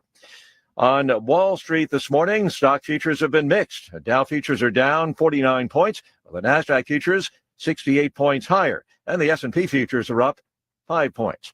More on these stories at townhall.com. Hi, this is Rhett Rasmussen of BestHotGrill.com. Gift giving occurs year-round, whether for birthdays, holidays, or a special expression of thanks to your best clients and customers. Of course, you want to show your love and gratitude, but you also want to give a gift that provides a positive image of you and your organization. Solaire infrared grills from BestHotGrill.com are both practical and unforgettable. Made in the USA, Solaire has a grill for most budgets, but more importantly, Solaire delivers the wow that everybody likes to receive in a gift. Impressive out of the box, and even more so in use, the Solaire infrared grills are the gift of value that will build relationships. With every great tasting, juicy meal enjoyed from their Solaire, they'll think of you. Step up your gift giving. Learn more about the amazing Solaire infrared grills at besthotgrill.com. That's besthotgrill.com, besthotgrill.com. From the Michaels Flooring Outlet Weather Center. I'm meteorologist Leah Hill with your first alert forecast. You can expect 2 rounds of rain today, and even a few thunderstorms cannot be ruled out. The first round moving in now through about 10 a.m. After that clears, we are going to look at a dry afternoon, but windy. Winds gusting as high as 30 miles per hour. Temperatures rising to 70 degrees. Then after 6 o'clock, expect an additional band of showers and thunderstorms as the cold front passes through. That's your first alert forecast. I'm meteorologist Leah Hill. This hour of News Talk STL brought to you by Senior Memorial. With the average funeral bill being over $9,000, are your loved ones prepared? Call 314-866-8886 or memorialplans.com. Senior Memorial Heritage Protection. I'm so tired of my water smelling like rotten eggs, iron-bound. It makes my clothes and home smell, and my sink and faucet look dirty. I'm calling Jones Air and Water Treatment for their solution to this pollution. Jones Air and Water Treatment has a solution to your pollution. Call now for your free water analysis at 636-899-1040 and live with clean, great-tasting water. That's 636-899-1040 or joneswater.com on the web. Call us now. Hey, want to amaze your friends when they visit? They will be impressed when they see your custom-made drapes, blinds, or shutters. Michael Proctor will personally help you pick out the correct colors to truly showcase your home.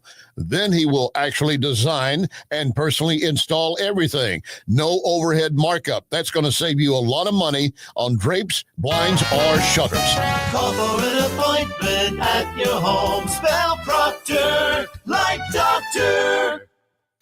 This hour of Mike Ferguson in the Morning brought to you by Window World. Simply the best for less. 314-993-1800 or visit windowworld.com. Mike Ferguson. You play ball like a girl. Gabe Pfeiffer. I triple dog dare you. Get up! Get up! Can't you hear the alarm? Get up, St. Louis. So it's time to get out of bed. Pour yourself the greatest cup of Kofifi the world has ever seen. Rise up with one voice, drain the swamp, and take back our country. Today's the day we're going to do it, and it's time to do it right now, believe me. Mike Ferguson in the Morning on News Talk STL. Get up! Get up! This is your cousin. By the way, on Rumble, on the chat box, 101 straight up says those students have no idea the dark road they're heading down, meaning those SLU students. 90% voted to unionize. We're talking the student. Did you guys ever work on campus? Well, you played ball, so I never had a chance to work on campus. That was your job, basically. Pretty much for a couple years, yes. Yeah. I worked in the library. I worked in the Student Career Services office. I was like the student assistant in there when I worked on campus. So such a cushy job. Yeah. Oh my goodness.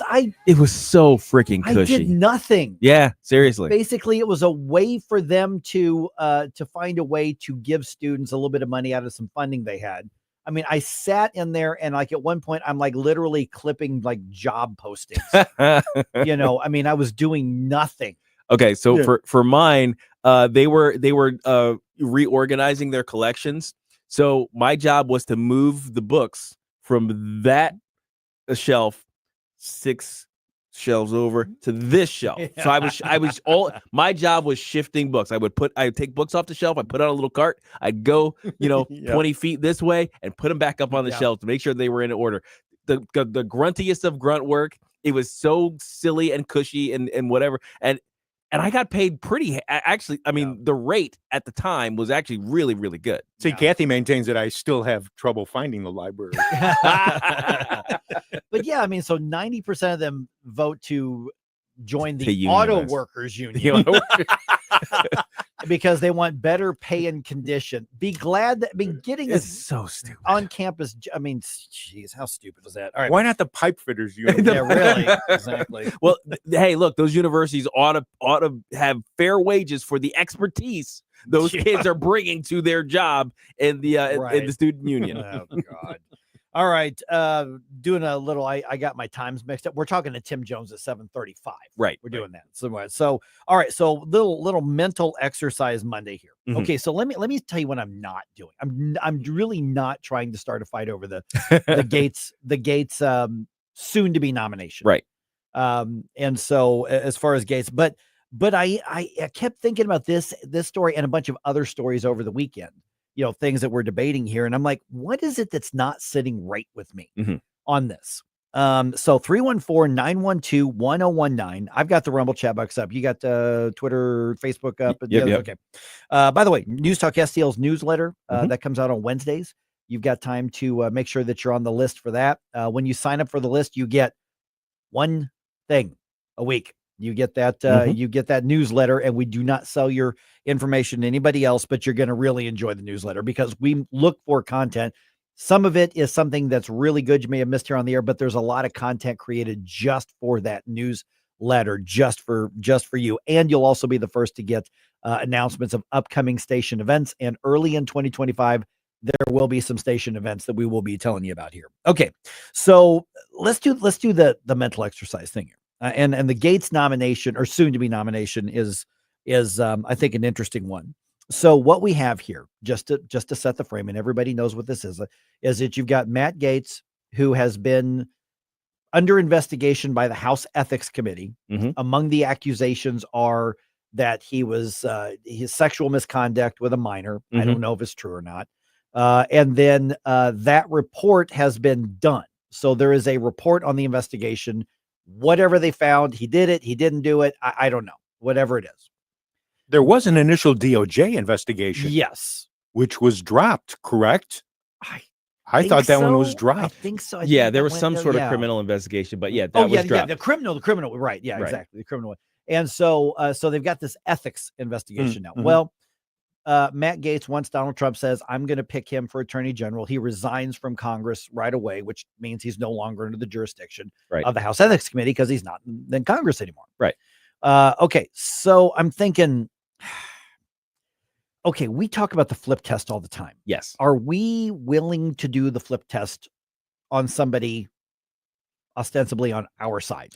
Right. Well, we ought to be. I'll say it that way. To start with, we ought to be willing to do the flip test, to gauge our own reactions to some of these things, right? To make sure that we're thinking of them clearly and not doing so purely on a partisan level, but also with logic. Because here's the thing: is whether it's online or in person or at Thanksgiving or whatever it is, you're going to end up probably debating or arguing with somebody over this. Sure. So if you do the flip test now, you're going to be better equipped to do that. That's why you do the flip test. But that means that we got to play a little devil's advocate here. Yes. Okay. So if I haven't run everybody off yet by saying I'm going to challenge you here. Yes. Okay. So you've got salacious allegations. I mean, so picture that we've got somebody who's a very outspoken Democrat.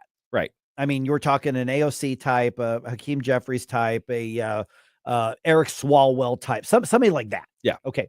And they are accused. Of course, I say Swalwell. Well, he did have sexual he actually did. Yeah. He was like, So, but you've got somebody like that. Mm-hmm. And there are accusations of sex with a minor. Right. At one point, somebody said trafficking, but I haven't seen any evidence with that. But saying basically he was sexually inappropriate with a 16 or 17-year-old girl, whatever it was. I think technically, if you transport across state lines then it counts as trafficking. Yeah. So we've got a Democrat. Yeah, we've got a Democrat who's accused of that. Right. Gets reelected. An incoming president says, "I want that person in my cabinet."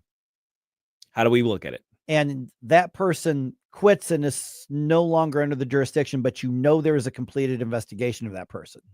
Okay, so here's what I'm seeing all over the place is when we have investigations into somebody we don't like, we demand transparency. We want to see that report. What are you hiding? Right.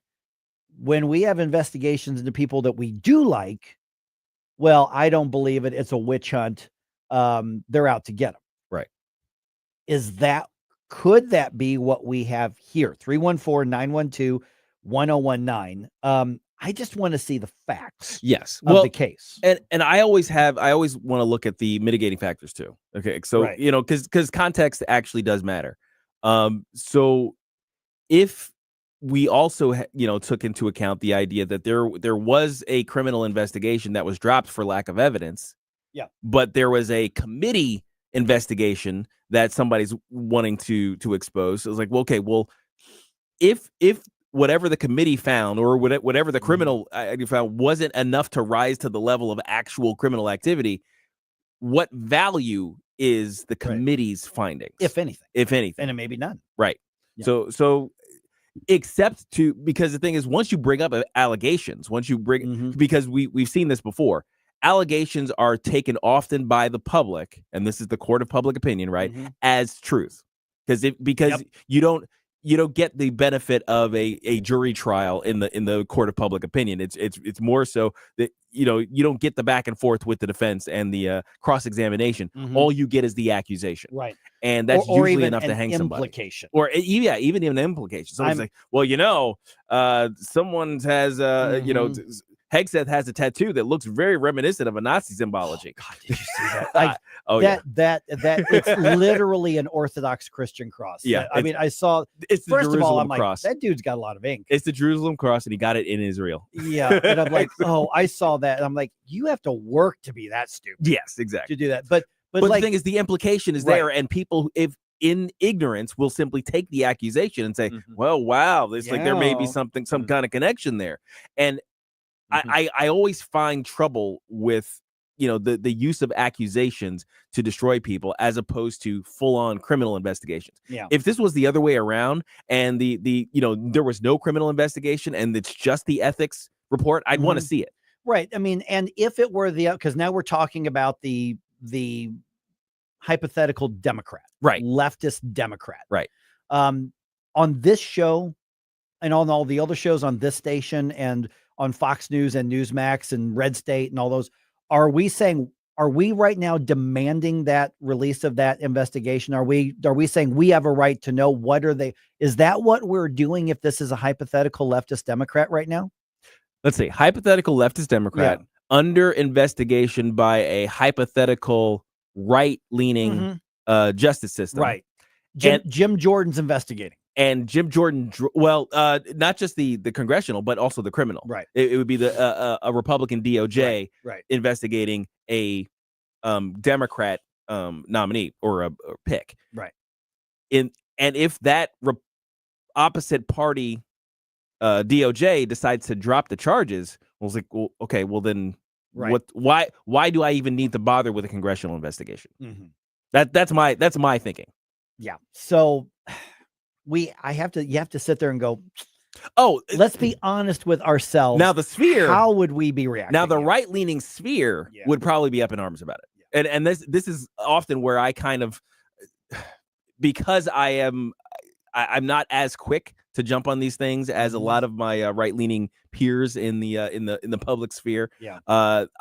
I would probably be diverging a little bit from the hair pulling that would be going on. Some of the comments we're saying, Lunch Lady says, I want to see facts. Corporeal being, the lawfare against the right has eroded my confidence in these committees. Buck's Mom, interesting article on this on the Federalist by Molly Hemingway. Buck's mom goes on to say, don't know what I think about Gates other than he gives me the creeps, but glad this discussion is happening. Amy says, such a common tactic, though, to smear a political opponent this way. They don't like Gates because he steps out of the matrix. Gates was Kavanaugh, in her opinion. Interesting. Yeah. Well, yeah. I mean, we can see that too. That's kind of Kavanaugh, what I meant. You could go back to Clarence Thomas. Yeah, absolutely. Exactly. And I mean, and that brings up the context aspect. Another one of the context aspects, and Blues and I mentioned it too. It's like my trust in this current DOJ is eroded to the point where it's like I don't believe almost anything you guys accuse the right of at this point because so much of it has been disinformation. Now, is there a situation in which this could be flipped, in which we would have seen right-leaning lawfare against leftists? But we trust it when we're going after the other side. Well, it depends because if it's so egregiously obvious, Right. that it right. would, you know what I mean? The answer may be yes. That's what I'm saying. Well, is- sure. I mean, I guess we haven't. The problem is we haven't seen it. Yeah. I haven't seen a right-leaning DOJ go after left-leaning opponents in such a way as to, to accuse somebody of stealing from a bank when the bank says no. I would love to do business with them again. You know what I mean? It's like that kind of stuff. So the House is got a Republican majority. Mm-hmm. So then, do we want to see that investigation released? I guess. I mean, I'm not sure what value it holds. That's my question. Except to basically be used as a smear against Gates. Well, maybe. I mean, and like I said, the implication, you don't even have to make an accusation. Yeah. I mean, like, that's I the could thing. say, Stell, listen, I'm not saying there's any evidence that Gabe had anything to do with planning 9/11. I'm just not saying that. I'm just not saying it. Like, somebody accused Gabe of helping plan 9/11. I saw something on the internet. From That's my all I'm saying. from my dorm room. Yeah, Because you were on the East Coast. Because I was on the I was near Logan Airport where Listen, some of the guys departed from Logan Airport. Maybe I drove one of them. I mean, it was before Uber, and I didn't have a car. But who's to say? And you're digging the hole, man. You're digging the hole on this. All right. 314-912-1019. This is 1019-941 News Talk STL. We give you news, analysis, opinion, and more. Only on News Talk STL. What are you waiting for? Get up, get up, get up. Get up. It's Mike Ferguson in the morning.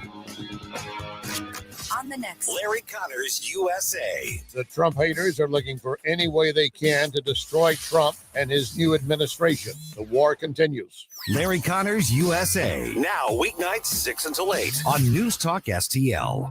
When it comes to spending your tax dollars and teaching your kids, governments and school districts should be an open book. But in Missouri, that's not always the case. Recently, the Show Me Institute sent out a sunshine law request to school districts across the state, asking for information on whether certain topics are being taught.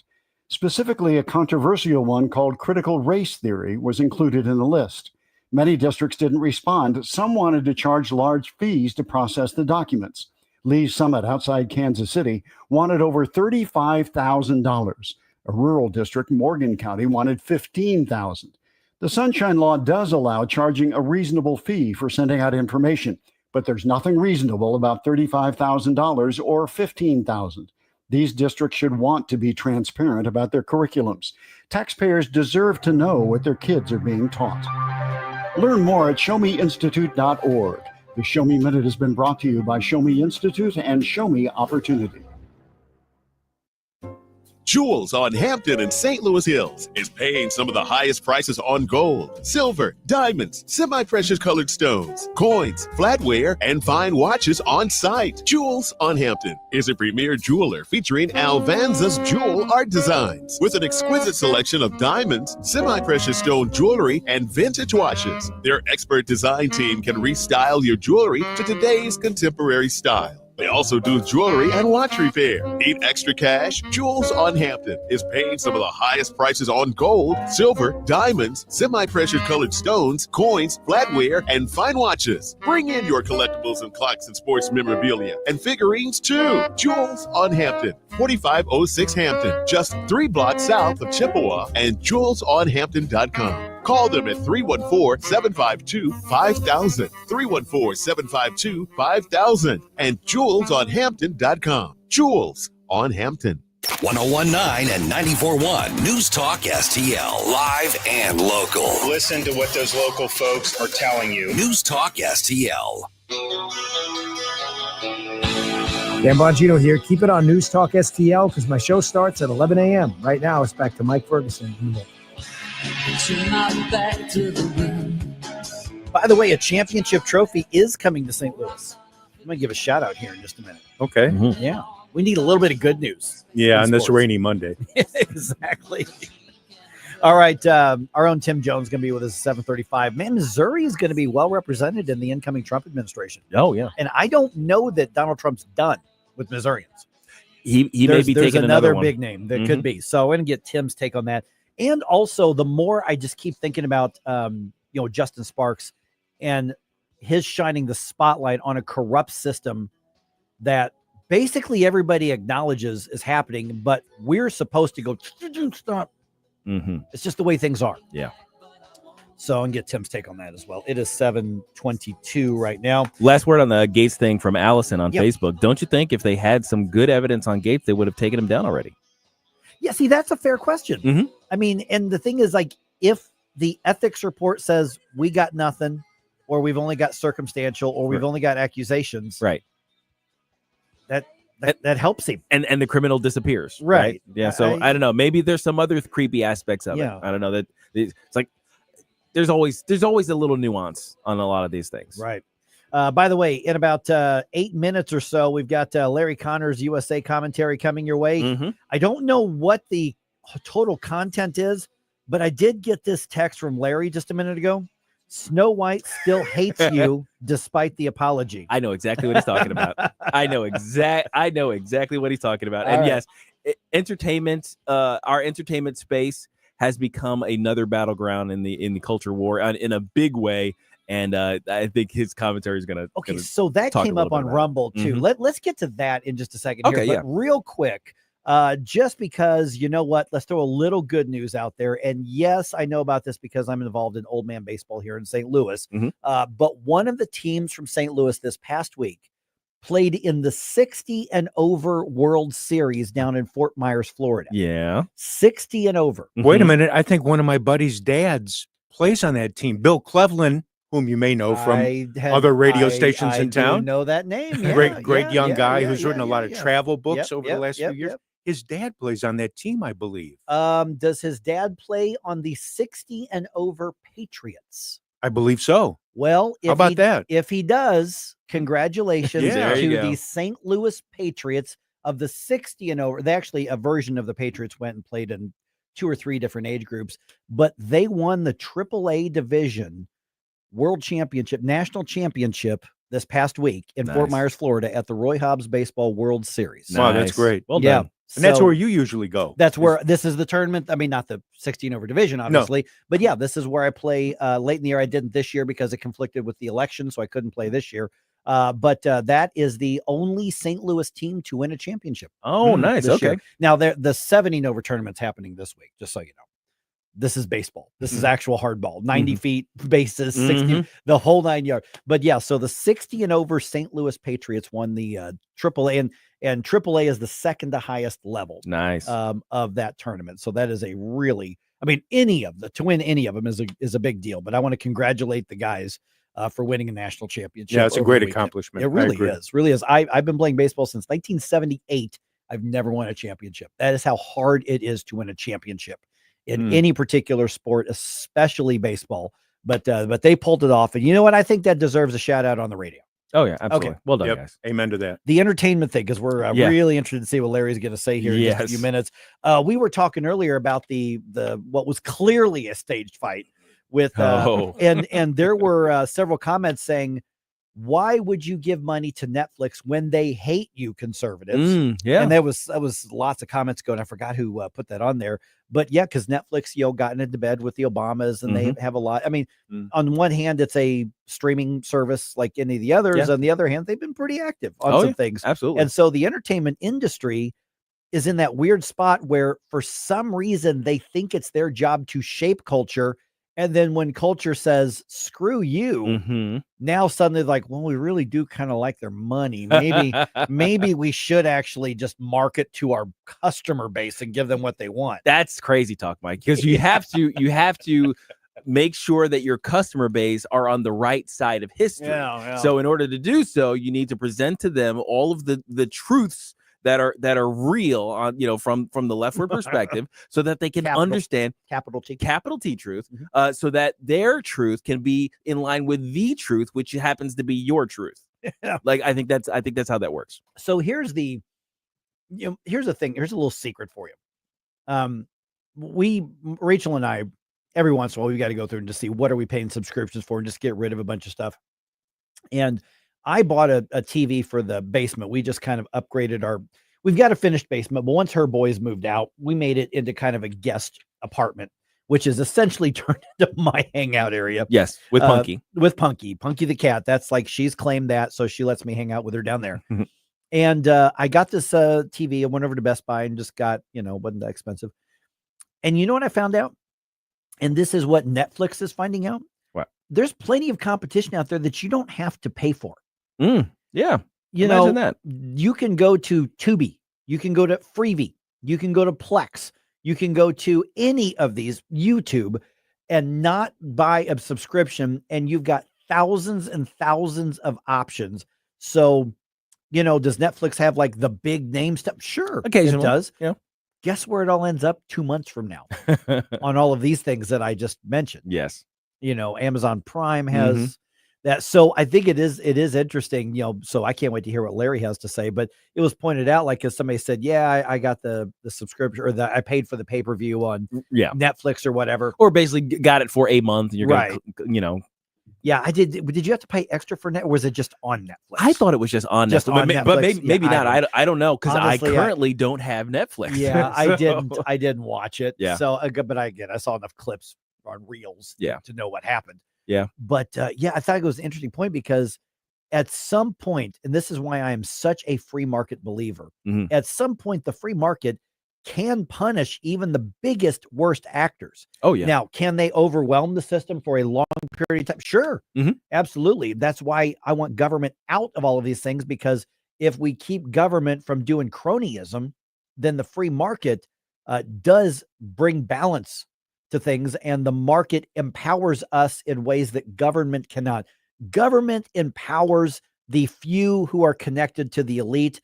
A true free market empowers all of us. Right. That's right. And what's propping up the current version of Hollywood is government.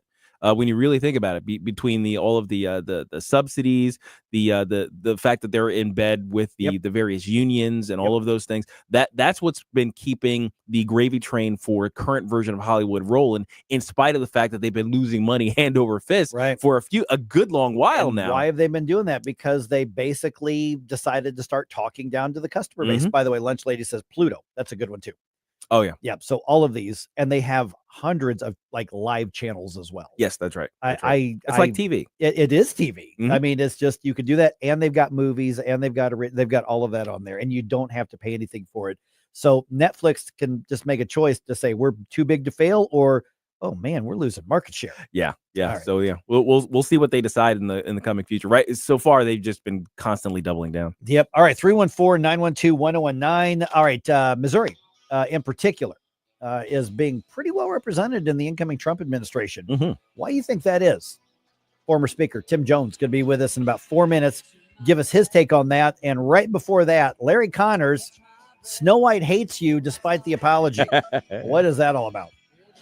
This is News Talk STL at 1019, 94.1, 99.1 HD3 and newstalkstl.com. Get up, St. Louis. It's Mike Ferguson in the morning.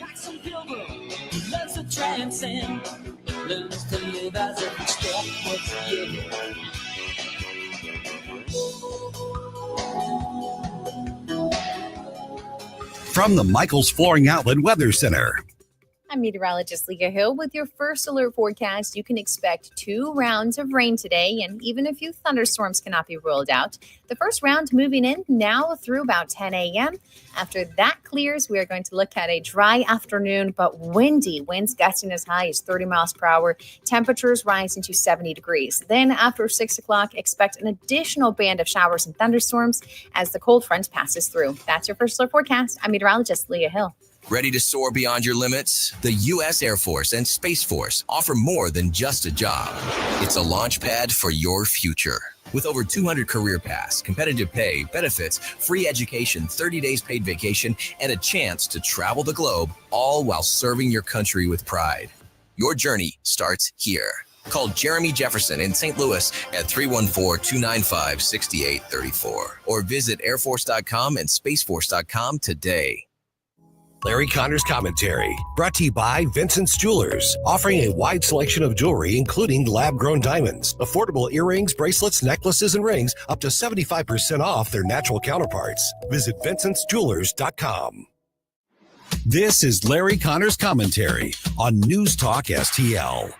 There was a time you could take your family to see a Disney movie and not be worried about what might happen on screen. But now Disney has become a leftist propaganda machine, pushing gender issues and everything else. Well, this spring, Disney is releasing a new Snow White. The star is Rachel Zegler.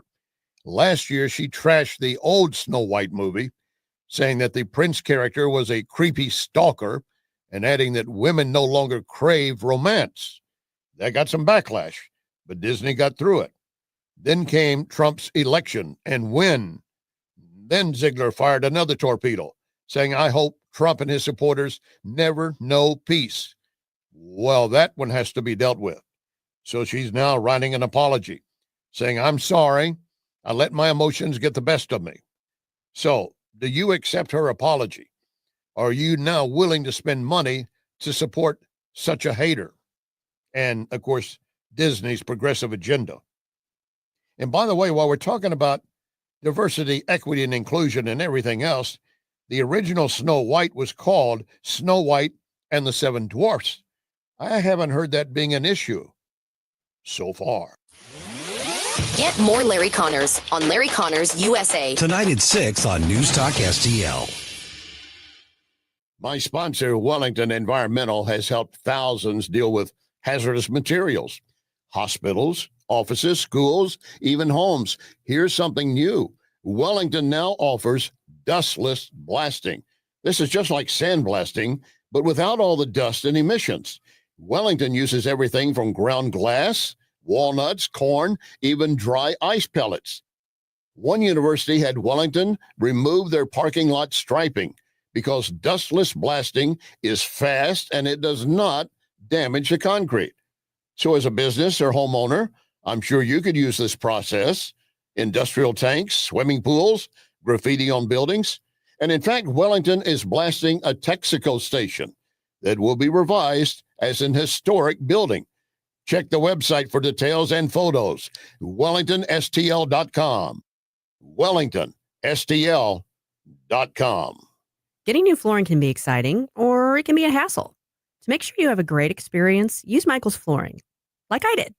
Hi, it's Susie Moore, and Michael's Flooring has become my go-to for quality, variety, and an all-around great experience. They've been locally owned and operated for more than 30 years. Carpet, hardwood, laminate, ceramic tile, natural stone, luxury vinyl, it doesn't matter.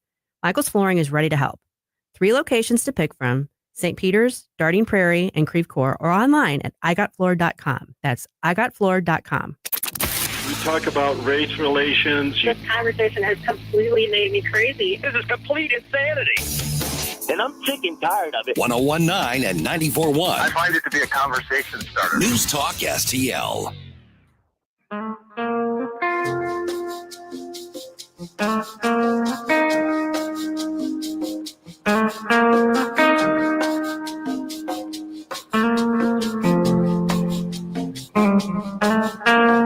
Bill O'Reilly here. Check out the O'Reilly Update this afternoon at 3:45.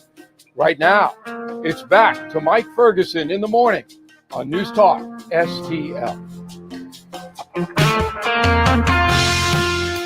By the way, there's one vote in 101 straight up on Rumble says, no, Larry, I do not accept her apology and I don't support Disney's progressive agenda. That's true. Boom. That's it. There it is. All right. Show Me State will be represented in the next Trump administration. We know that, but I don't think that Donald Trump's done picking from Missouri. Mm-hmm. We'll get to that in a second. Check this out. Go to newstalkstl.com right now. It is a Wow Diamonds Christmas with Newsteaders Fine Jewelry. So newstalkstl.com right now. You can register. You could win a $500 gift certificate from Newsteaders just in time for the holidays. The winner was going to be announced December 10th on a particular show we like to refer to as the Tim Jones and Chris Arp Show. We go to newstalkstl.com. How about that for a segue? Guess who we're talking to right now? One and only Tim Jones right now. Tim, man, appreciate you being on. It's 7:37 right now.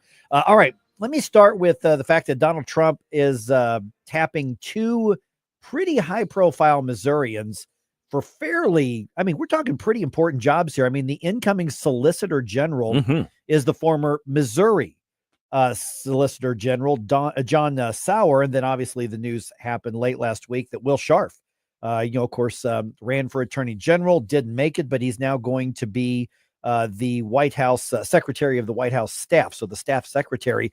A lot of people don't know what these jobs do, but they are important jobs, particularly Solicitor General.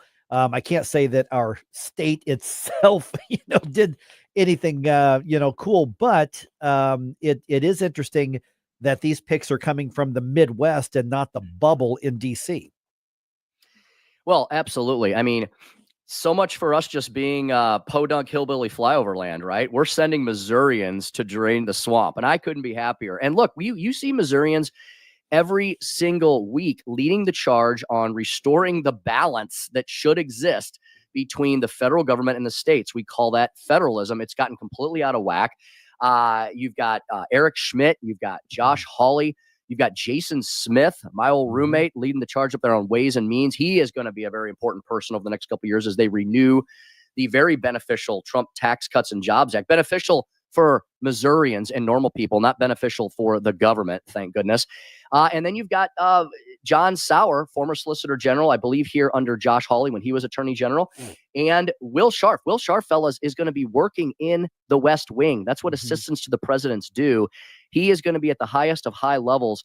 And I believe he's going to probably be working on dismantling the administrative state that Joe Biden has constructed around us over the last few years, hopefully repealing and excising all of those rules, all of those heavy, burdensome regulations that just cause small business owners to tear their hair out every day. Couldn't be happier for Missouri. Morning, Tim. Gabe here. What do you make of the rumors that Rep. Sam Graves could also end up in Trump's cabinet as a transportation secretary? Yeah. I think that's very possible. Sam Graves has served in Congress for, my goodness, I think we're approaching 14 years. Famous story behind Sam Graves is he was Jeff Rowe of Axiom Strategies' first official client. And they have both risen to the heights of power in our country. Sam Graves has been devoted to transportation and infrastructure, chairman of the committees and such and so forth. I think that's very possible that he could get that nod. I don't know who else is in the mix, but he's absolutely, completely 1,000% qualified. Okay, so and to along those that line right there, Sam Graves has a particular passion and knowledge of aviation. Yes, he does. Well, he's a pilot. Yeah, he's a pilot. He's a big flight guy. And if there's anything that's got to be cleaned up from a public safety perspective right now, or from an efficiency perspective, it's the FAA.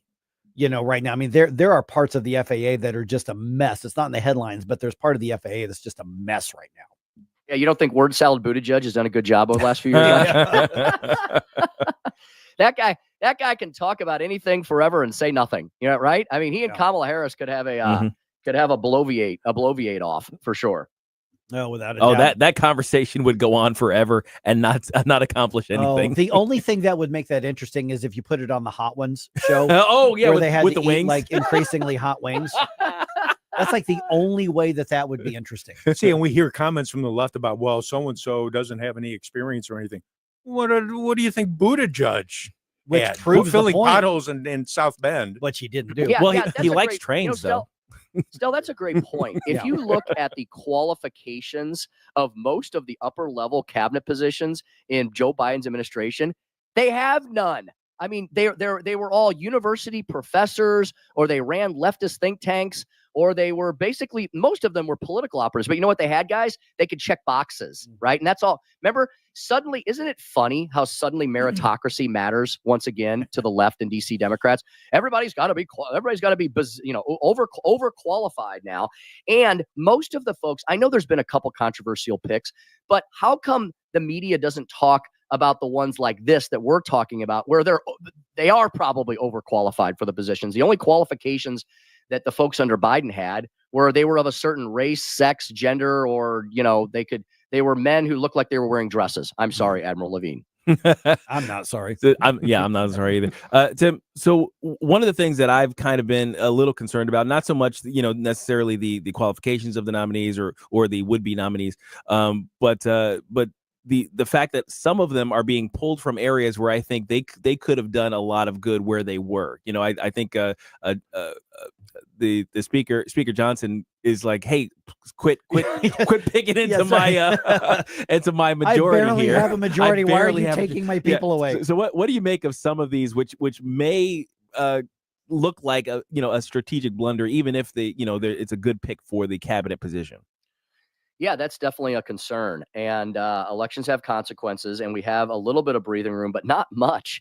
And what you don't want to do is put Speaker Johnson in a position where he can't move legislation, because you don't want Johnson to be in a position where one or two members can hold the entire House hostage. Look, the House is not supposed to be excuse me, there's not supposed to be the Senate, right? The House is supposed to be rocking and rolling, passing legislation, and then the Senate, the upper chamber, they're supposed to be the cooling saucer. And you know what? As much as it aggravates us, yes, oftentimes one single senator or a couple of them can bring the wheels of government grinding to a halt, and we want that, though. We want that. I know it frustrates people, but that's one of the brilliant checks and balances that our founding fathers instilled in this representative form of government. But the House is not supposed to be that way. And, look, if it's a bad bill or bad idea, that's one thing.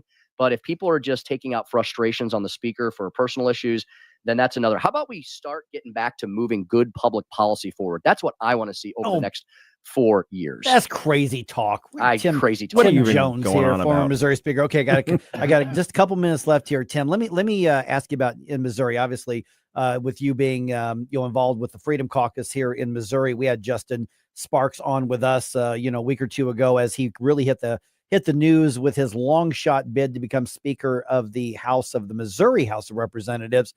And to me, it just seems like he knows he's not going to win that race, but man, is he shining the light on some corrupt stuff that's been going on for a long time by both parties.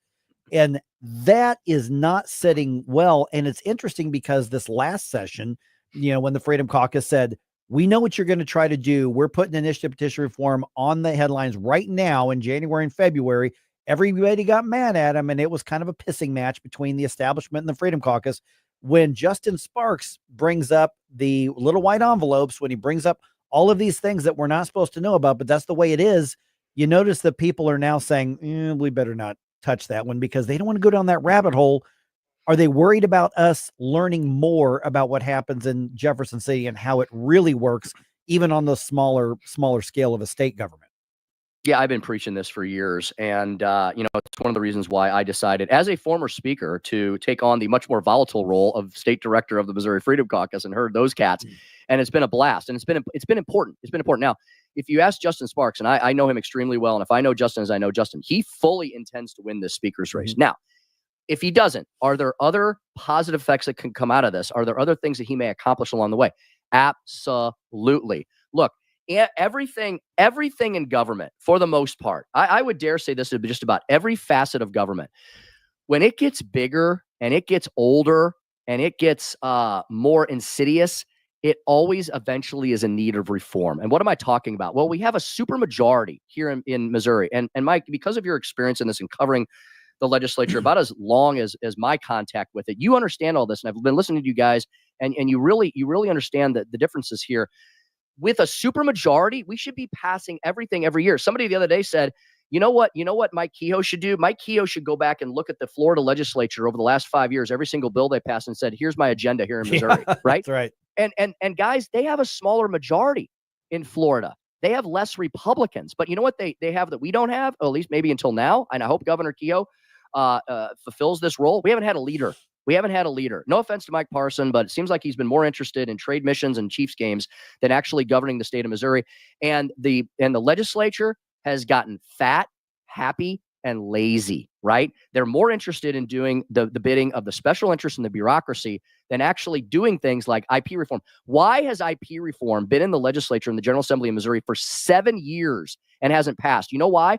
Because weak, I'm sorry to use the colloquialism, but they are, rhino leadership in both chambers has decided to bend the knee, not to Missouri voters that they should have, but on the other hand, to rental Republican consultants. Guys, initiative petitions, ballot initiatives are a multi-million-dollar industry here in Missouri, largely funded by the left out of state and foreign interests. That should have been reformed a long time ago. Our Constitution has become the playground of leftist billionaires. All of them from outside of Missouri or even outside of the United States of America. Yeah. They have a lot of work to close this down. And John Patterson, excuse me, frog in my throat this morning. John Patterson, he's got a horrible voting record. And if Patterson doesn't want to be embarrassed by Justin Sparks and wants to have an easier speakership over the next 2 years, you know what he needs to do? He needs to atone for his voting record, where he's been the only Republican he voted against IP reform. He's voted against pro-life bills. Mm-hmm. He has stopped and voted against Second Amendment bills. He voted against the anti-trans cult bills and the Save Women's Sports bills. Here's a question for every single Republican, and folks, call your Republican representatives and ask them where they are on this.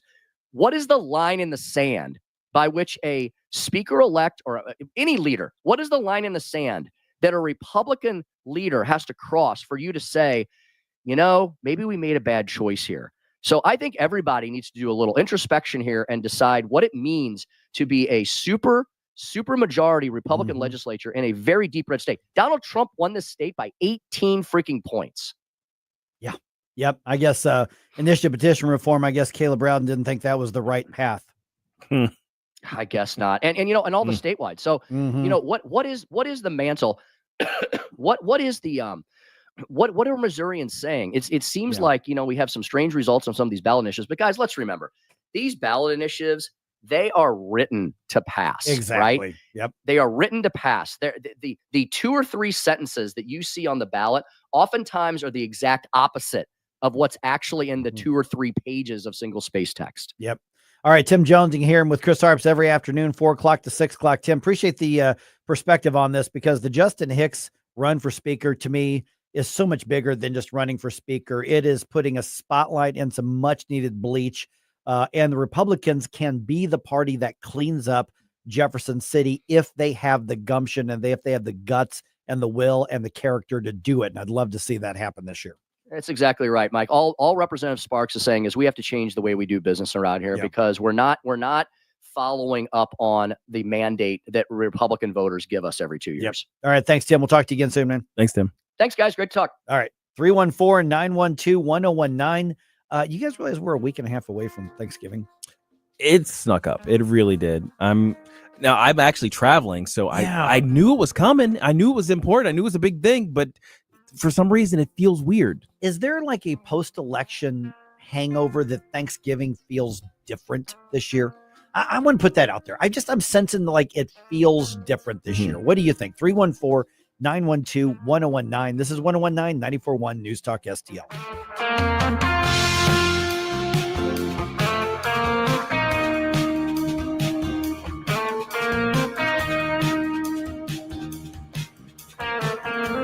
Like and subscribe to us on Rumble. News Talk STL. Get up. It's Mike Ferguson in the morning. This is Larry Connors, and my favorite sandwich at Capriati's is a Philly cheesesteak with peppers. Sweet peppers, but sometimes hot peppers. I love Capriati's, and so will you. Open 9 to 9 daily on Manchester at midnight in Rock Hill. Hey, Colombo here for Rockwood Charcoal. Rockwood is made from 100% pure Missouri oak and hickory, so you're cooking with the best and supporting local industry and a local business all at once. There's over 100 area Rockwood retailers. Find yours at rockwoodcharcoal.com. If you are trying to quit drinking or doing too many drugs, listen to me. You don't know me and we'll never meet. I had a problem like you once. I drank and used to party a little too much till it got out of control and almost ruined my life. I realized I needed help to fix my problem before it totally destroyed me. If you've tried to fix your drinking and drug problem and you know you can't do it alone, you need to call the National Treatment Advisors. They'll immerse you into a 30-day program to replace your old habits with new habits and totally change your life. And if you have PPO private health insurance, the entire program may be covered. Fix your problem right now before it gets any worse. Get clean. Call now and learn more. 800-537-3908. 800-537-3908. 800-537-3908. That's 800-537-3908. This hour of Mike Ferguson in the Morning brought to you by Window World. Simply the best for less. 314-993-1800 or visit windowworld.com.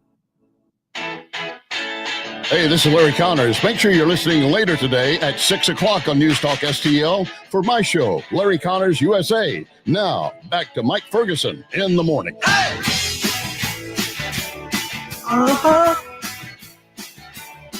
All right, 7:52 here. Uh-huh. Is it just me, or does like Thanksgiving season feel different? I don't mean, it's a little rainy and dreary today. That's not what I'm talking about. I don't know if it's like a post-election thing or maybe different, because we've had elections before. Thanksgiving's been just fine. Mm-hmm. And my hope is that you and your family or your friends or whoever it is that you have a great time. Rachel and I are going to have a very, very different Thanksgiving this year. Mm-hmm. My mom now lives in New Hampshire. I think she's not going to come back to visit until Christmas because now it's airline flights. Yeah. The reality it's quite the haul. is that Rachel and I are worn out. Yes. And we're tired. And Yes. I'm not getting on a plane to go anywhere. Well, for any and you holiday. certainly don't want to host anything, No. right? So that's Yeah, so much work. If my family had said, "Hey, we're going to come to your house for Thanksgiving," okay, we would have been fine. Well, we yeah, would have done that. There's a sense of obligation that goes Right. with that, but yeah, I mean, just doing the Friendsgiving thing that feels Yeah. like oh my gosh, you guys there's have both. no way. Yeah, you have been to Rachel's big holiday party blowout. Oh, yeah, the Christmas You've both thing. been. Yeah, we're not doing that this year. Okay. Yeah, we're just to let you know. It looked like a lot of work. It was a huge amount of work. My guess is that it'll be back next year. Sure. But over the weekend, I'm like, so we're doing that again? And she's like, no. No. Well, exhaustion sets in too. I think a lot of us have been working this year particularly hard. I mean, Mhm. I've kind of seen it quite a bit, and of course, with inflation the way it is, you've kind of needed to work that Right. hard, and at this point, it's like given the amount of money it would cost, if we want to compare to last year, it would be 30% smaller of an event. It's like, why should I break my back putting that together? Now, DMCCB on Rumble says it does feel different. He sees, or she, I don't know, sees it differently. Says we noticed this weekend that places are palpably upbeat. Maybe economically, or obviously, around here, it could be politically as well. Let's see here. Goat Lady's going to have a huge Thanksgiving, but their Thanksgiving's their thing, it looks like. Yeah. And so, yeah, I mean, my family's Thanksgiving is going to be huge, but that's because every other year we basically make it our family reunion. Basically, my mom and dad's immediate, their children, their grandchildren, and the in-laws all get together, because that was my mom's request. She's like, I just want to see my children at least every other year, because I know you have in-laws to deal with. So every other year. So it has turned into a reunion. And we have, because there's so many of us, we have to plan it out. We have to get a venue and basically book hotels together and stuff like that. So you're traveling. So I'm traveling. I'm going to be doing that whole thing. So in that regard, I guess it's still going to be the same, but it does feel, there's a feeling though that makes it different. Yeah. What about you, Still? You sticking around, or you traveling? We're sticking around. May have family in Webster Groves who will be hosting Thanksgiving. But I was just going to ask Gabriel. Honk twice when you drive by the house, because you're going to drive right by me. Okay. Yeah, that's right. Well, no, you're coming from the south, so you may not. Well, that's okay. We can still come by. That's right. So you doing East Coast, or you doing Top Hat? As you like to call it. It's always East Coast. East Coast? That's my family that's doing the reunion for Thanksgiving. Because the thing is, Canadians already had their Thanksgiving. It's in October. That's right. Yep. And Janet, that's when Janet went up north for that thing. So my daughter's in town here, and my son cannot make it up for Thanksgiving or Christmas. But he lives in Florida. He may come up either this coming weekend or the first week in December. Okay. We haven't seen him in literally years Wow. because he's been so busy down in Florida. So that's nice. Yeah, sure. Yeah. That could happen. We're not sure. We'll find out today. But it's not going to be a party. No. Right. I think it's a matter of, we just kind of want to visit. I would be just fine going in between naps and workouts and reading and just getting caught up on stuff. What I really hope my wife does is just relax. Yes. I do not want her going all out to put on a big party and wearing herself out again. I just don't want that. I think a lot of us need to relax too. But here's a question. is the early advent of Christmas season that basically all of the retailers have started bringing in, and all that, maybe the suggestion that the leftists, console themselves with an early celebration of Christmas. Is that maybe causing a skip, basically causing us to sort of skip over the Thanksgiving season? I don't know. That could be. Is it contributing? I don't know. I don't know. Kathy always says Christmas doesn't officially start until Andy Williams shows up in his Christmas sweater. Yeah, I think that's part of it. Oh, man. I don't know. It does feel weird. It though, just Mike. feels different. It does to feel me. weird. Yeah. Different. All right. 314-912-1019. This is 1019 94.1 News Talk STL.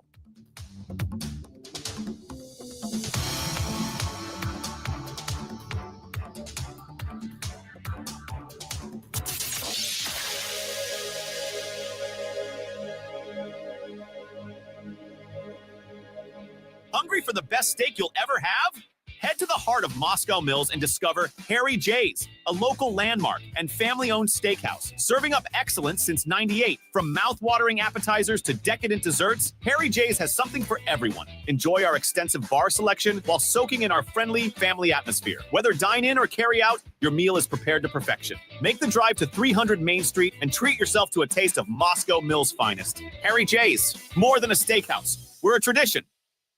Let Sievers JCB create a custom purchasing plan for your year-end equipment needs and maximize your tax savings. Whether you need 0% financing for up to 60 months, generous cash incentives up to $9,000, or extended warranties for up to 5 years, Sievers JCB can tailor a plan to fit your fleet needs and budget. Programs are available on a wide range of products, including track loaders, excavators, wheel loaders, and more. Call, stop by, or check them out online at SieversJCB.com.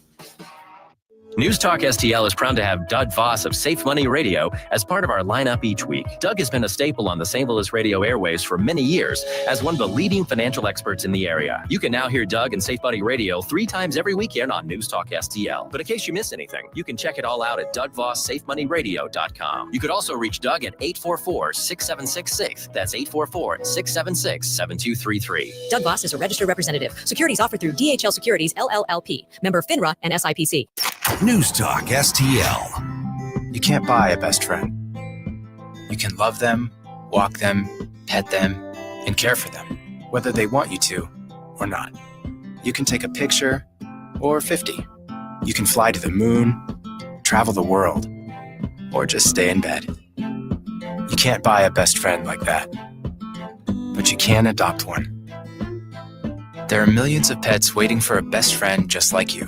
Help us save them all at bestfriends.org. KLGY HD3 Clayton, K270BW Bellefontaine, KNBS Bowling Green. This is News Talk STL at 1019, 94.1, and always streaming at newstalkstl.com. News this hour from townhall.com. I'm Rich Thomason. It is an example of the premium that President-elect Trump places on encouraging and preserving free speech. President-elect Donald Trump has named Brendan Carr to head the Federal Communications Commission. Carr is the senior Republican of the agency and has been confirmed by the Senate 3 times. He was nominated by both Trump and Joe Biden to the commission. The FCC is an independent agency overseen by Congress. I'm Donna Warder. President Biden has given Ukrainian President Zelensky something that he's been lobbying for. Ukraine will be able to use U.S.-made long-range missiles on targets far inside of Russia. It's amplifying fears that we could be on the verge of another world war. Meanwhile, Russia has fired a ballistic missile into a northern Ukrainian city, killing and injuring dozens of people. An official says the strike damaged 15 buildings, including 2 educational facilities. A search and rescue operation continues on the eve of the war's 1,000-day milestone. Firefighters attempt to put out burning cars while other emergency responders evacuate residents. The 2 children killed in the strike on Sumy Lake Sunday were a 9-year-old boy and a 14-year-old girl, the regional prosecutor's office says, adding 6 injured children remain in a critical condition. I'm Charles Tiladesma. A lawyer for Pete Hegseth says a defense secretary nominee paid a woman who had accused him of sexual assault, the alleged assault taking place in 2017. The attorney says that whatever happened was consensual and no charges were filed. 2 people injured, a powerful house explosion and fire in the Charlotte suburb of Weddington, North Carolina. The Union County Sheriff's Office says yesterday's blast was felt countywide. The cause is under investigation. Watching Wall Street, Dow futures down 59 points and NASDAQ futures up 62. More on these stories at townhall.com. So anyone with everyday aches and pains, I've got a question. What are you missing out on? Probably a lot. So let me tell you about Relief Factor. Relief Factor is a drug-free daily supplement that helps your body fight pain naturally. It doesn't just mask pain, it helps reduce or even eliminate it. In about 3 weeks, you'll discover what it's like to feel better. Go to relieffactor.com or call 1-800-4RELIEF and save on your first order. That's 1-800-4RELIEF. Hear that? The sound of adorable little birds in your garden.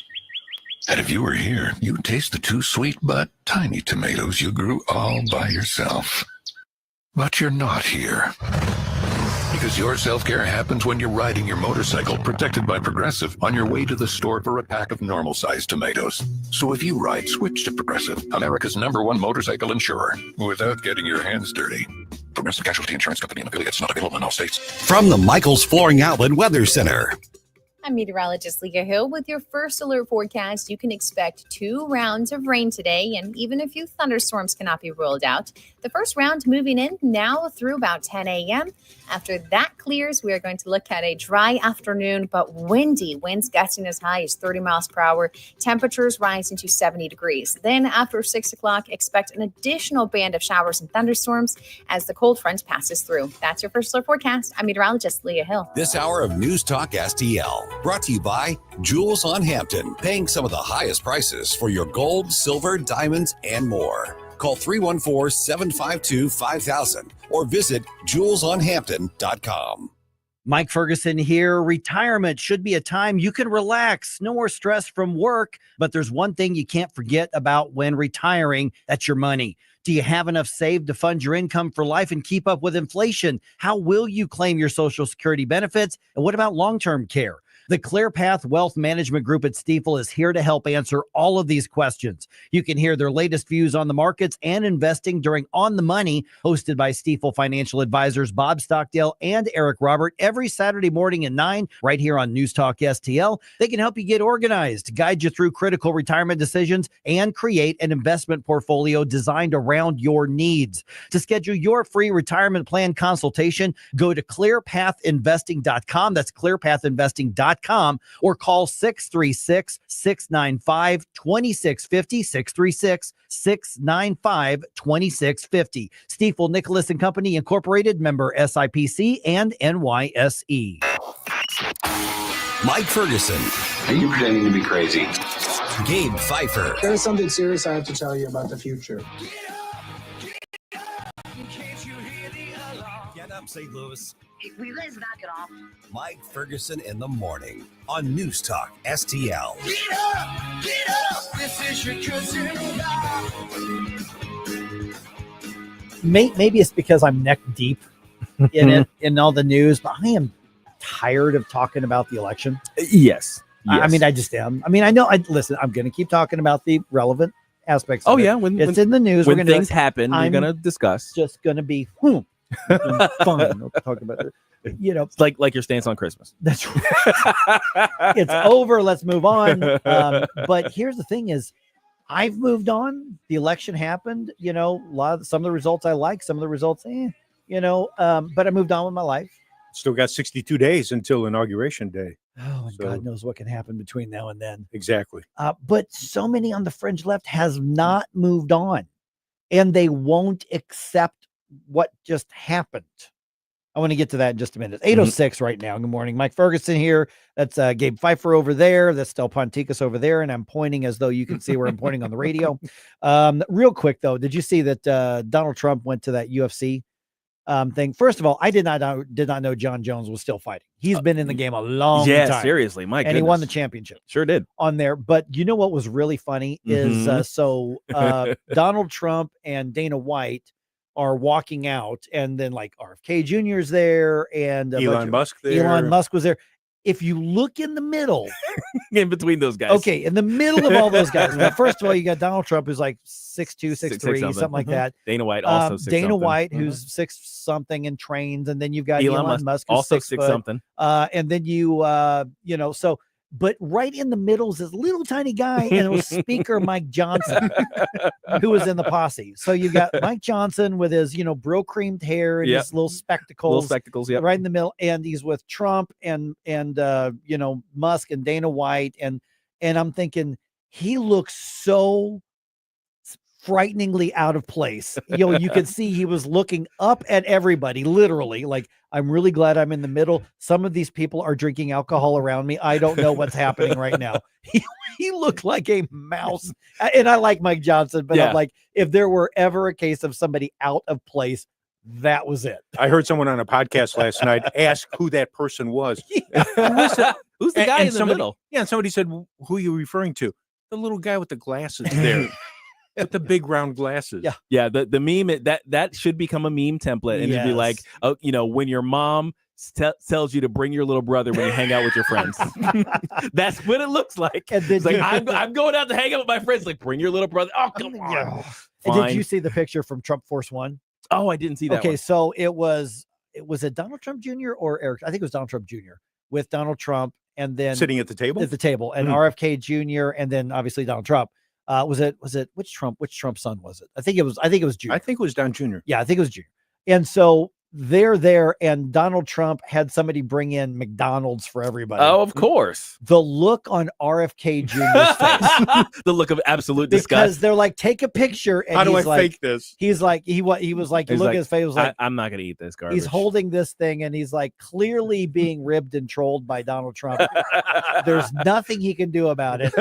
And he was clearly miserable at that moment in time. I think if you're going to have a big group together with Donald Trump, one person is going to basically be the butt of the joke. Yeah, and it was him. It was him that time. I saw that picture, and because it was clearly, you could almost see what happened. You could really try, hey, let's get a picture on the plane. He's like, just we're gonna sit the tray in front of you. Yeah, just pretend as though you're opening the burger, as though you're gonna eat. We're not gonna make you eat it. Just do it. Come on, Robert. Just do he's it. like, do you know what's in this? And he's like, we're just taking a picture, man. Just do it. You want the job or not? And he's like, all right.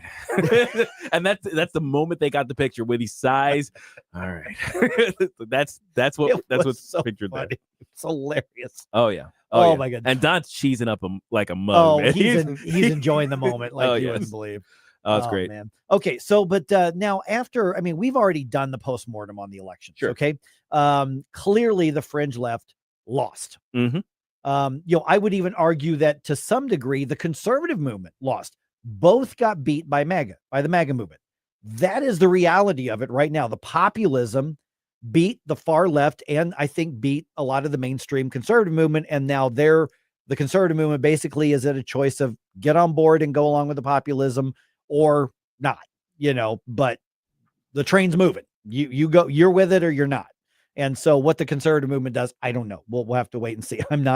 I am not a commander in the movement, or in the freedom movement by any means. You're not a commander. But what's fascinating is on the far left, though, is the lack of self-awareness and apparently the lack of the ability or the willingness to say, why did we just get our tails kicked from here to kingdom come? Now, they are aware that they lost. Yes. Clearly so. And they are aware that they're kind of crazy, which is why they wanted to share it with the world with all of their screaming and crying videos. So, there's a level of awareness, but it hasn't reached the level of an intellectual self-reflection. Because it's not a matter of what did we do wrong. Mm-hmm. It's how could they have abandoned us? How could things have gotten this bad? So, for instance, one of the late night shows, which is John Oliver, and see, I remember him from like the Daily Show with Jon Stewart and Stephen Colbert. Yeah, back in like the 90s or early 2000s or whatever it was. Early 2000s, I think it was. Yeah. Comedy Central. Well, now he's got a late night show on HBO, and he's not exactly tearing up the ratings or anything, but I thought it was not funny. Right. But I thought it was interesting because he was angry that the Kamala Harris campaign did not lean into the fringe left stuff more. Mm-hmm. Particularly the trans stuff. Right. Particularly the trans stuff. And I think this is an interesting snapshot of what's happening on the far left. And let me again say, because I've said this before, I don't even think the far fringe left represents the majority of the left. I just think the majority of the left is so scared of standing up to the fringe left. Yep. I think the fringe left represents the media. I think the fringe left represents K through 12 education. I think it represents higher education. I don't think it represents the majority of those who were left of center. No, they represent power. That's Yeah. really what they represent. But you can't challenge them. And the rest of the country said, we're done with you. And here's how people like John Oliver respond to this. Ads on that one issue. And it was frustrating to see the Harris campaign fail to formulate a response, especially because it's pretty easy to do. Watch, I'll do it for you right now. As we've discussed before, there are vanishingly few trans girls competing in high schools anywhere. Even if there were more, trans kids, like all kids, vary in athletic ability, and there is no evidence they pose any threat to safety or fairness. It is very weird for you to be so focused on this subject. And finally, if you genuinely want to address the biggest concern for most girls who play high school sports, you'd be less worried about this and more about the creepy assistant volleyball coach who keeps liking their posts on Instagram. Yeah, so not a word of that is accurate. No, none of it. None of it. I mean, we could go through every single part of it. I mean, if we want. Now, first of all, there is ample, massive evidence, not just from results, but from, I don't know, biology, that shows that boys have an advantage over girls in head-to-head sports competition. Not to mention serious injuries inflicted and suffered in a variety of different sports. Not to mention the actual outcomes from different sports and different states and regions around the country at all different levels. So, you know, at some point, boys and girls compete head to head, and it's fair. Yes, they're about 5 when that happens. Yeah. After that, it changes. It That's just the differentiates. reality. It differentiates very rapidly when they hit the double digits. Right. But then they go to this. You're the ones that keep focused on this. Where are you creepy? You're the ones. Why are you guys so weird about this? Yeah. Because you put a dude in my daughter's locker room. Exactly. I'm gonna be pissed about this whole thing, and I'm not gonna stop until it's done. And you should be worried about the creepy assistant. Oh, how about you worry about the creepy boy who wants to walk around naked in the girls' locker room? You know, so that's the sort of refusal to accept and acknowledge reality that we're seeing on the left right now. What you should be seeing is those on that far left doing it, not even necessarily a mea culpa, but just to come out and say, listen, voters spoke. We need to focus on the economic issues. And they need to hit the things that they think are going to be popular, but they need to say, listen, people spoke. Let's take a break from this other went stuff. Too far. We're, you know, and focus on the things that they do think they have a chance to win on, but they're not doing that because then they would admit that they are wrong, not just in disagreement with the voters, but they are wrong. And for some reason, they don't want to do that. Yeah, I think I'm glad that they're doing this, by the way. I'm glad that they're sticking to it, because it's just going to continue to show the regular American people and those who are starting to shift right, basically across all demographics, all geographical locations. If you look at the election results, it's that the left in America, the Democratic left in America is so far gone that there's the only hope of recovery is to make them irrelevant for a period of time so that they are forced to reconsider. Because apparently one major electoral loss is not enough to convince them to change course. So they're going to have to be handed a series of them. Right. So I hope that gives us a good string of right-leaning government so we can right the ship and maybe stop some of the bleeding in the federal government, and gives us time. And then maybe they can rebuild a Democratic Party that we could be proud to stand toe-to-toe with as our political adversaries. Like, you know what? Now we can actually have a meeting of the minds because you have become sane. And an opponent we can respect. A worthy opponent. A worthy opponent. I mean, to me, the ideal world is that true conservatives are constantly debating libertarians. Yeah, that's true. But the that would be Libertarian ideal. Party will always be completely incompetent and a non-factor because that's what they choose to do. But to me, that's the perfect world, is that the two major parties are a truly conservative Republican Party and a truly libertarian party. And our constant debate is how small to make government. That's my dream. Yeah. It's like, I want to cut taxes this much. I want to cut taxes this much. Yeah. And that would be the fight. Are you even an American? Are you even an American? 5%. It needs to be 10%. That's right. All right, let's get you brought up to date on what's happening around the country, a little bit around the world as well. At 8:35, how about this? We talked to Corey DeAngelis a little bit earlier today. One of the big promises Donald Trump made was get rid of the Department of Education. Speaking of cutting, can he actually do it? I think there's a lot of people that missed that conversation early. Let's do that at 8:35. What do you say, guys? Destination, making cold mind to fight your war. Stop it right now. For podcast articles and more, find us on newstalkstl.com. Indifferent. Stop it right. Get up. It's Mike Ferguson in the morning. Away. Get up. Can't you hear the alarm? Get up. This is your cousin. Tim Jones here. I'm here with Eric from Newstetter's Fine Jewelers, a St. Louis jewelry tradition since 1961. What are y'all doing over at the jewelry store? Wow. Well, first I want to say don't let fine and fine jewelry confuse you. We have pieces starting at $100 that will keep your loved one happy for a lifetime and look like you spent thousands.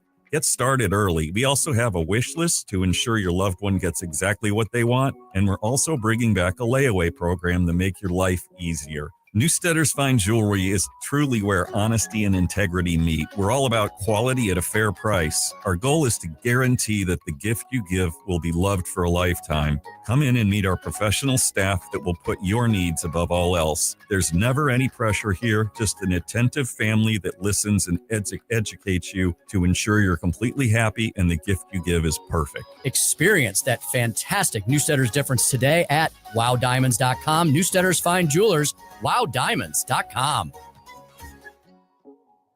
If you're living with dry age-related macular degeneration or dry AMD, you may be at risk for developing geographic atrophy or GA. GA can be unpredictable and progress rapidly, leading to irreversible vision loss. Now there's something you can do to slow it down, get it going slower. Izervay is proven to slow GA progression. Izervay gets GA going slower. Izervay or avacincaptad pagel is a prescription eye injection used to treat GA. Don't take it if you have an infection or active swelling in or around your eye. Izervay can cause eye infection, retinal detachment, or increased risk of wet AMD. Izervay may temporarily increase eye pressure. Your vision may be impaired after an eye injection or exam. Don't delay. Ask your doctor about Izervay today. Izervay gets GA going slower. Visit Izervay.com. That's IZERVAY.com. Paid for by Astellas Pharma. This is so stupid. St. Louis's. Okay, I'm hanging up on you now. Place to talk. News Talk STL.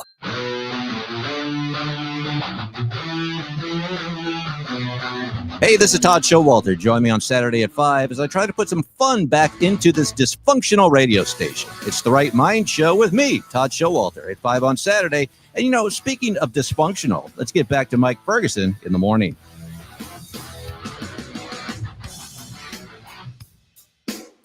I'm kind of digging this one. Nickelback. Oh, okay. Yeah, from back in the day. Yeah. Where Do I Hide? From around 2001, I believe, is when this came out. Oh, is this off the Silver Side Up album? I think so. Okay, I did used to. Okay, now I remember this. I had that album. I had that CD. Yeah, as much as people like to claim that they don't like Nickelback, there's a reason Nickelback is still touring. They're full of I hate Nickelback. Yeah, they've sold 100 bazillion to albums. They've made plenty of money. You don't. There's a lot of people who say they hate Nickelback who have all of Nickelback's albums. It feels like that bit from Austin Powers is like, well, what about this Nickelback album I found? And it's like, that's not mine, baby. Yeah. What about this book you wrote about why Nickelback is the greatest band ever, or by you? It's like, I swear it's not mine. I'd buy the ticket. I'd go see it. They're a good band. All right, 8:21 right now. Who's going to get deported first? That's where we are in the discussion right now. See? I'm here for it. This is the type of discussion we were talking about. There's the how much tax cut should be, and then who gets deported That's first. right. best arguments to have in Washington. When libertarians get stuff wrong, they get it really get, and libertarians are 100% wrong. I mean, the hardcore. There are some common sense libertarians who believe in borders, but the Libertarian Party and a lot of small L hardcore, small L libertarian, they're open borders. They are wrong about absolutely wrong. This is where they are grossly wrong. Mm-hmm. All right. Also, will the ethics investigation of Matt Gaetz ever see the light of day during his upcoming confirmation hearings? And some local college kids say they want a union to represent them on campus. Let's dump some news on you here. The morning news dump. Are you joking? Is this a joke? Listen, folks. The morning news dump. All right. By the way, 8:35. Corey DeAngelis. He is back, and I want to talk to him, I wanted to talk to him. I did talk to him about whether or not Donald Trump can actually eliminate the Department of Education like he says he wants to do.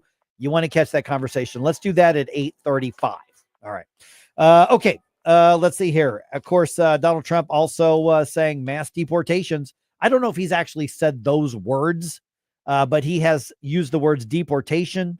Tom Homan, his incoming border czar, says, yeah, we're going to start deporting people right and left. Congressman Tony Gonzalez, a Republican out of Texas, was on ABC's This Week, and he was asked, well, all right, who should these deportations target first? We need to focus. I'm talking about the convicted criminal aliens that keeps all Americans safe. We need to put all our time, all our energy into that. And of course, states like Illinois, California, Massachusetts, they are saying, no, we are sanctuary. We are going to defend. The Trump administration cannot come in and deport illegals if they are in our area. Tom Homan says, you want to bet? So this is going to be very ugly and fascinating over the next 4 years or so. Yeah, it's going to be fun to see what's going to happen here. All right. President Biden authorizing Ukraine's use of U.S. supplied long-range missiles to hit deeper inside Russia. This is the first time that he's given the okay for that. Obviously, 2 months before he's done with his term as president. South Dakota Republican Senator Mike Rounds was on the Fox Report with John Scott, actually saying he likes this decision. And here's an interesting take, and I had never thought of it this way.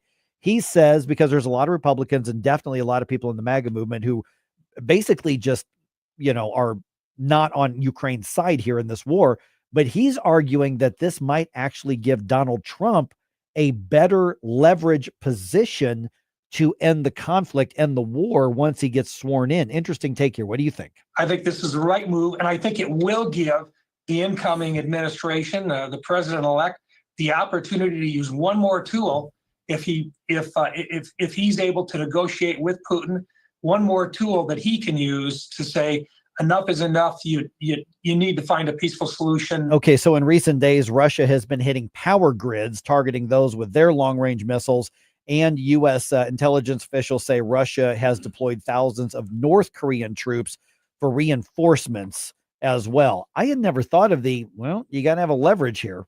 Oh, yeah. I mean, absolutely. One thing I actually find interesting is that there was an embargo against that sort of uses to begin with, because the thing is, being able to strike your enemy from long range has been basically an exclusive enjoyment of the Russian side of this conflict. So, but the Ukrainians haven't been able to hit the launch sites, which should be obvious.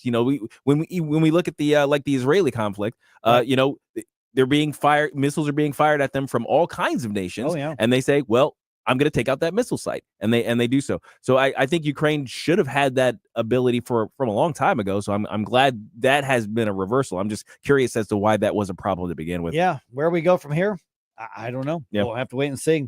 All right. The Matt Gaetz saga. Yeah, this is interesting here. The questions now about the House Ethics Committee report into the accusations of sexual misconduct with a minor. Now, obviously, Matt Gaetz has resigned from Congress. He's no longer a congressman. He's waiting for his nomination to be attorney general. Oklahoma Republican Senator Markwayne Mullin was on Sunday Night in America with Trey Gowdy on Fox.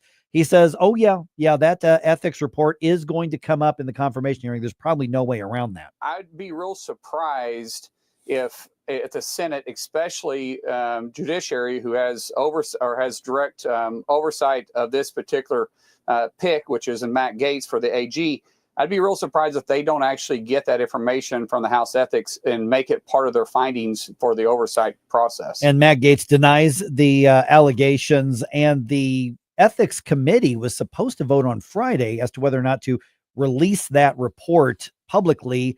They did not take that vote. Yeah, I don't know why they just delayed the vote or basically skipped the vote. Are they going to vote? It's all, oh crap, what do we do? Politics, let's negotiate something is what's going on. Yeah. I'm curious as to what the value of the releasing the report would be, but I guess we'll see one way or the other. Yeah. All right. Let's see here. Coming up on 8:27 right now. San Jose State women's volleyball player Brooke Slusser has filed a lawsuit against the university alleging that her safety is being endangered by the presence of a man on the women's volleyball team. The man, of course, pretends to be a woman and maybe has deluded himself to the point of thinking he's a woman. Slusser was on the Ingram Angle with Laura Ingram on Fox to explain why she decided to file the lawsuit, why she's decided to go to the media and speak up. There's so much pressure put on us to not talk about it and not voice your opinion, that so many are just still so terrified to talk. So behind the scenes, I do have a lot of love and support from my team. Yeah, this goes back to that the fringe is running over the top of so many others. There have got to be some people who see what insanity this is, but they're afraid to touch it like a third rail. Oh yeah, and then there are some who've just basically they download their new programming from their overlords, who in the progressive far left movement, and they just incorporate whatever they're told into their ideology, and they're going to stick to it no matter what. It's such a weird dichotomy that those with common sense who are just cowed, and then the ones who are pushing the agenda. So San Jose State University put a statement out. Let me just quote part of it here. The safety and well-being of our student athletes and employees is our highest priority. The university has taken and will continue to take multiple steps to provide security, support, and resources to all members of the team as the program navigates this challenging time. End of quote. So apparently, other than keeping perverted men out of the women's locker room and off of the competition court or realm with them. Yeah, when the statement said, we're their safety is important to us. No, my immediate thinking was like, I don't believe you. I don't believe him at all. No. And when you're inside of that world, and I can speak to it a little bit, especially for those who are under scholarship, you feel as though you have a hammer over your head and you can't say anything that pushes back against not just your coaches and your teammates, but against the administration, because you don't know what's going to happen with your scholarship. That's a great point. The scholarship absolutely is basically what's being these kids are being held hostage. Well, but that's your job. Yeah. When you get that scholarship, even if it's a partial scholarship, because very few full ride scholarships are handed out anymore, unless it's men's basketball or football. They're just other sports. It's a partial scholarship. And if you can get 35 or 50%, you're really doing well. But that becomes your job. Sports becomes your job. Yeah. In a lot of cases, the scholarships are renewed every year. Yes. Yes, so you without a feel doubt. under obligation to, toe the line because they may not renew my scholarship for next season. It could make the difference of you being there or you being at home. That's right. All right. The college children say they need a union to work on campus. Speaking of working on campus. And I understand that I'm talking about 20-something-year-olds, but I'm referring to them as children for a reason here.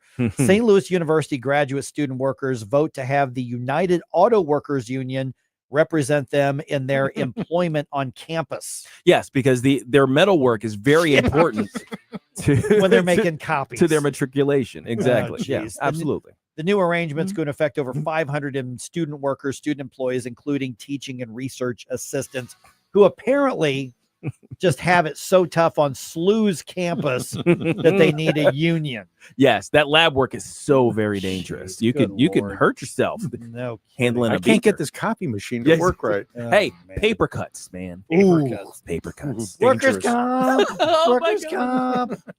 Somebody get All a right. Band-Aid. All right. Will Donald Trump actually be able to eliminate the Department of Education?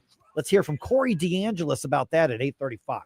Bad list, and you're last on mine. Looking for a scapegoat, long past due.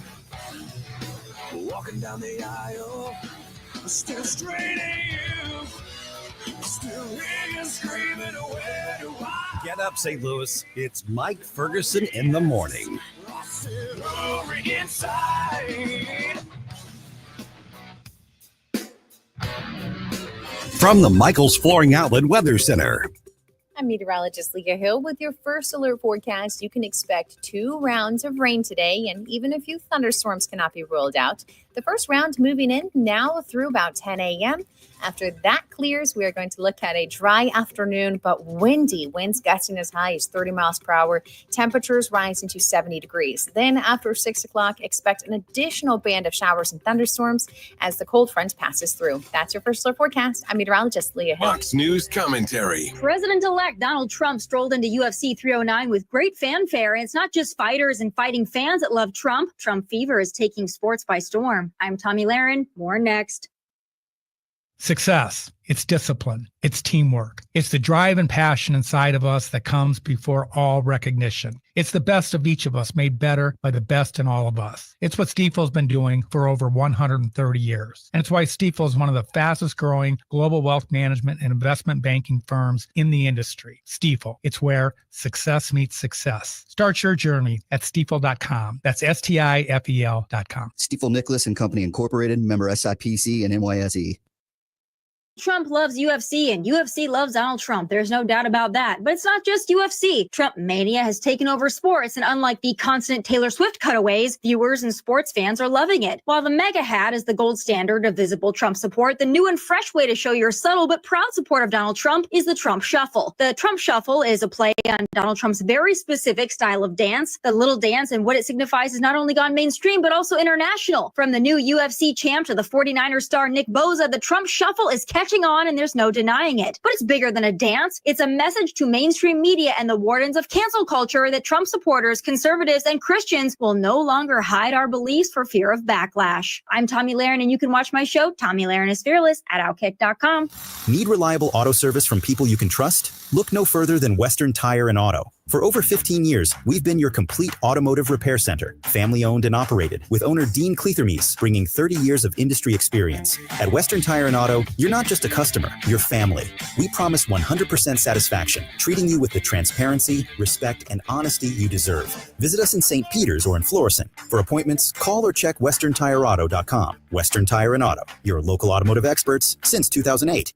Ready to explore the underwater world? Great American Divers, your veteran-owned local scuba center, is making waves with incredible offers. Get $50 off any new open water course when you mention News Talk STL. And mark your calendars. November 8th and 9th is our massive fall sale. Everything in store on sale, plus our huge swap and sale event for quality used gear. Daddy certification, equipment repairs, we got it all. Our experienced staff is passionate about teaching, and we're the only center in the area with our own indoor heated pool. Visit GreatAmericanDivers.com today. Great American Divers, where adventure runs deep. Tim Jones here for AMF Electric, in business since 1965, offering a full line of industrial, commercial, residential, electrical, and system services. AMF's residential department will serve all of your wiring needs, including emergency repair, expansion, or new builds. AMF Electric, fully experienced in every commercial installation, including food service, medical and dental services, as well as office expansions. Call them 314-647-4066, online, amfelectric.com. That's amfelectric.com.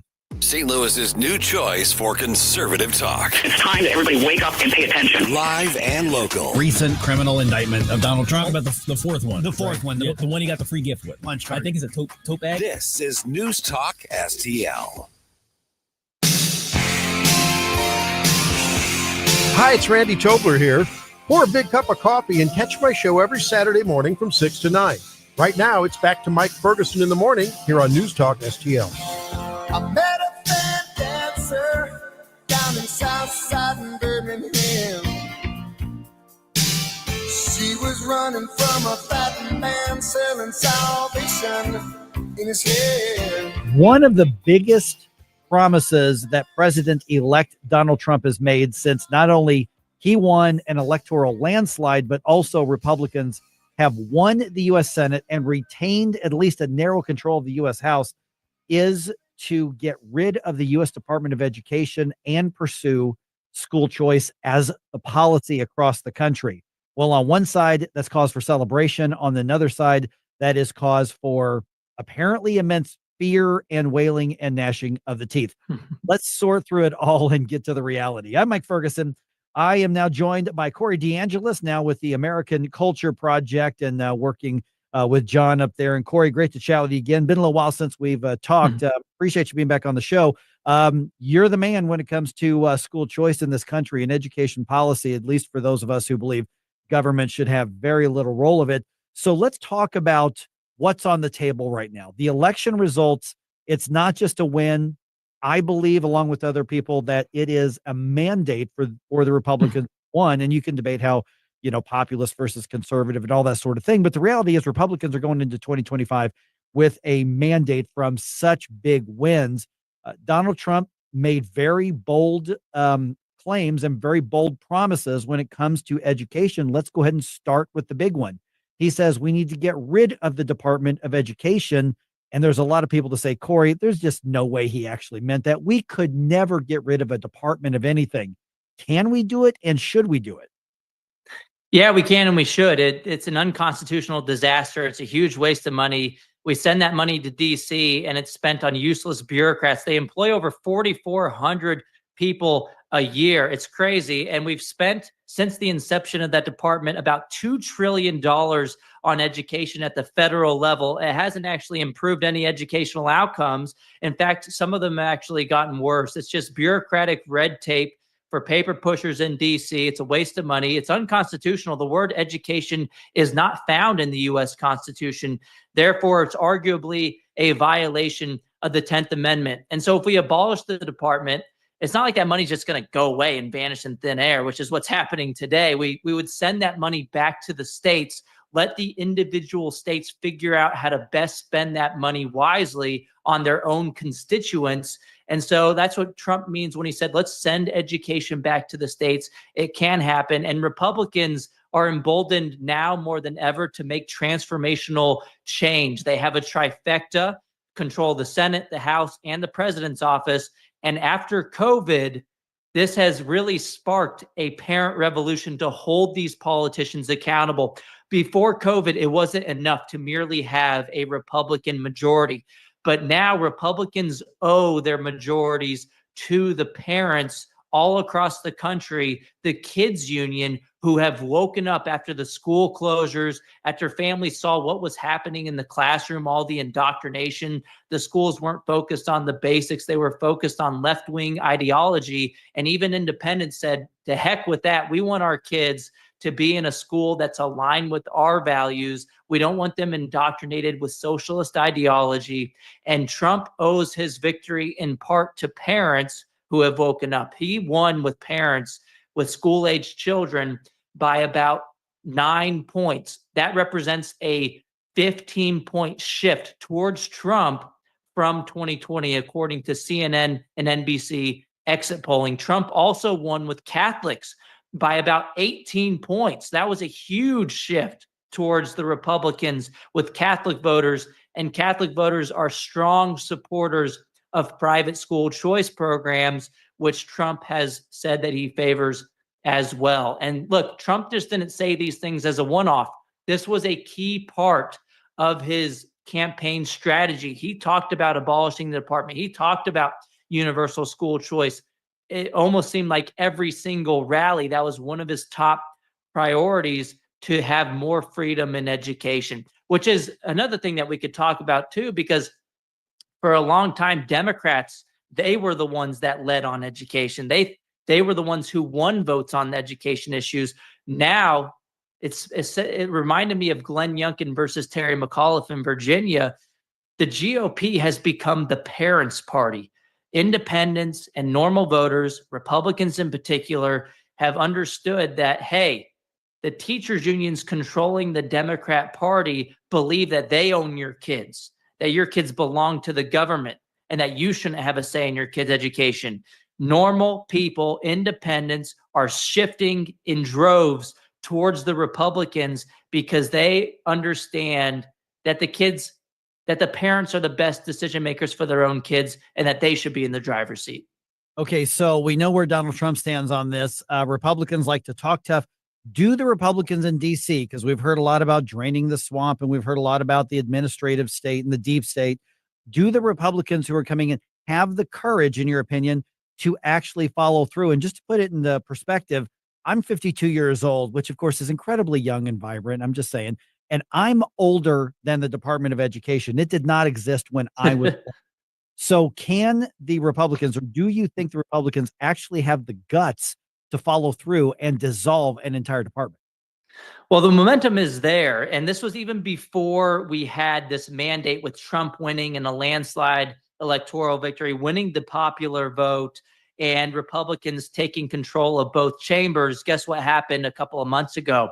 We had the first nationwide school choice bill passed out of congressional committee. It's called the Educational Choice for Children Act. It's a federal tax credit. It's not federal government strings or dollars following the student.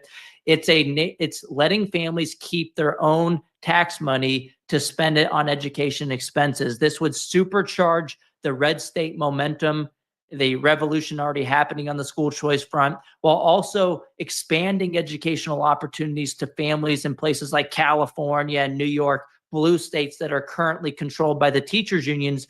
It's a win-win solution. It passed out of committee. All the Republicans on the committee of the House Ways and Means passed the bill. They voted in favor of it. It's on their party platform. That's a good indication of things to come. Speaker Johnson, who is the current speaker, has signed on to a version of the legislation. He supports it.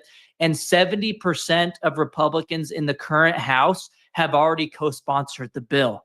That is a lot of co-sponsors on one bill. 31 co-sponsors in the Senate, all Republicans in the current Senate. So look, I don't have a crystal ball. I don't know exactly how things are going to play out, but the winds are shifting in our favor, and that's good news for parents.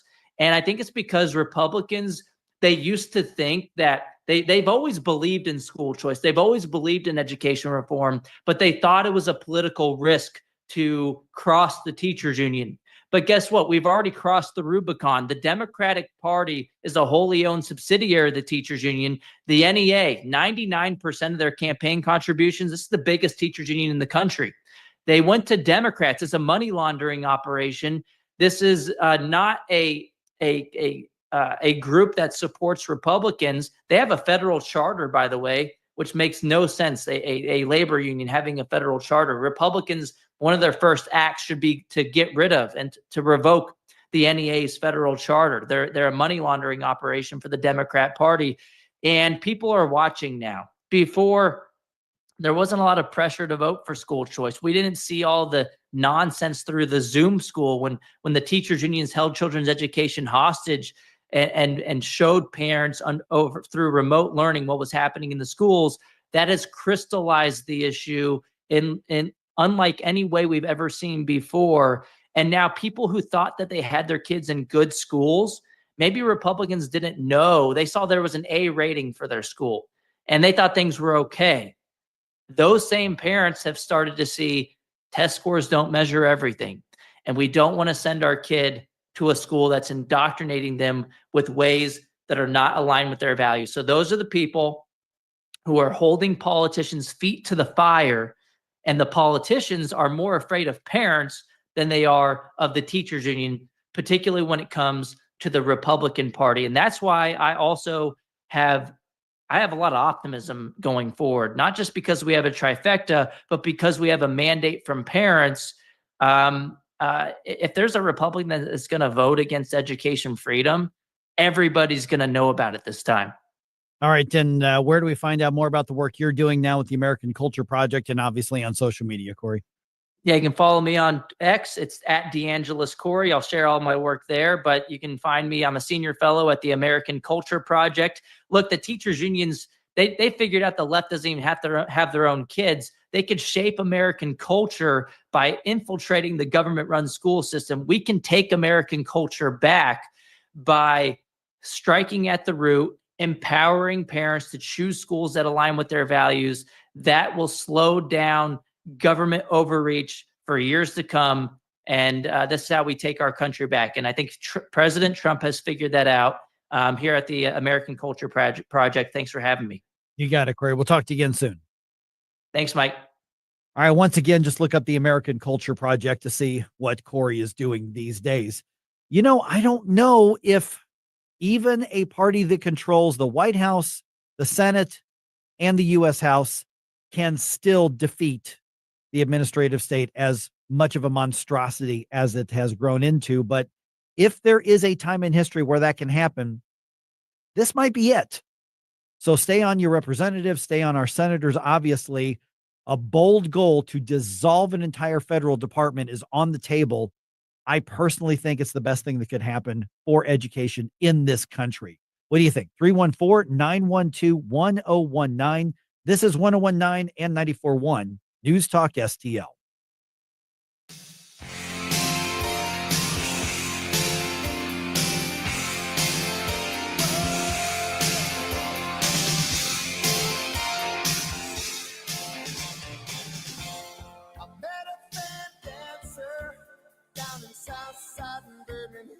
Get up. It's Mike Ferguson in the morning. Running from a fat man selling salvation in his head. Now he's trying to save me when I'm doing all right, the best that I can. Just another fallen angel trying to get through the night, step by step, one by one, higher and higher, step by step, run by run, climbing to the ladder. Hey, Tony Colombo here with Tim Jones for our friends Rodney and Jen Wallner, the Wallner home selling team at Berkshire Hathaway, the #1 home selling team in the St. Louis area. And I can say that from firsthand experience. My wife and I were blown away from the results that we saw from working with Rodney and Jen, from selling our old home faster and for more money than we thought possible to finding our family's perfect new home. They over-delivered every step of the way. And right now, it's still very much a seller's market. So, Tim, for folks that have been thinking about selling their home, it's a perfect time to call the Wallners. That's right, Tony. And don't forget, they're licensed in both Missouri and Illinois. So no matter where you are in the metro area, you can put St. Louis's #1 home selling team to work for you. The Wallners' experience and work ethic, second to none. And of course, the numbers speak for themselves. The Wallners sell 15 times more homes per year than the typical realtor. Right now, they're working with so many qualified buyers, they'll guarantee to obtain you an offer. If you've been thinking about selling your home, don't wait. Call the Wallners now at 314-810-SOLD. That's 314-810-SOLD for the Wallner home selling team. The Vic Borselli Show. For Christmas week, we'll be gone, and Karen Cataline is going to be filling in on one of our shows. She joins us live Monday at 10:05, so don't miss it, because we'll be here, and she'll be here. Oy vey. Weekday mornings at 9 on News Talk STL. To battle is to fight, to struggle, to overcome, and ultimately for the Marine Corps, it means to win. There is no alternative. It's not just a statement of intent. It's a promise to our nation. A promise kept for more than 2 centuries. A promise of the Marines. Tim Jones and Chris Arps in the afternoon. Cassidy Bowen Anderson with Vote No on 3. My birth mother was 13 years old when she was unfortunately sexually assaulted. She said, "I choose life." She had me. I was adopted, and she went on to have a very successful life. She is a Navy veteran, a mother to 6 kids, and lives right here in the state of Missouri. Tim Jones and Chris Arps, weekdays at 4 on News Talk STL. Listen anytime. It happens anywhere. Everywhere. Every day continues to bring more news with the News Talk STL app. Keep St. Louis's home for conservative talk with you wherever you go. Download the News Talk STL app in the App Store or at newstalkstl.com.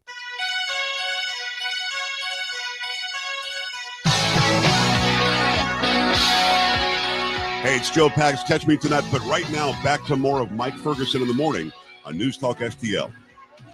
When you look into his eyes, comes to you as no surprise. All right.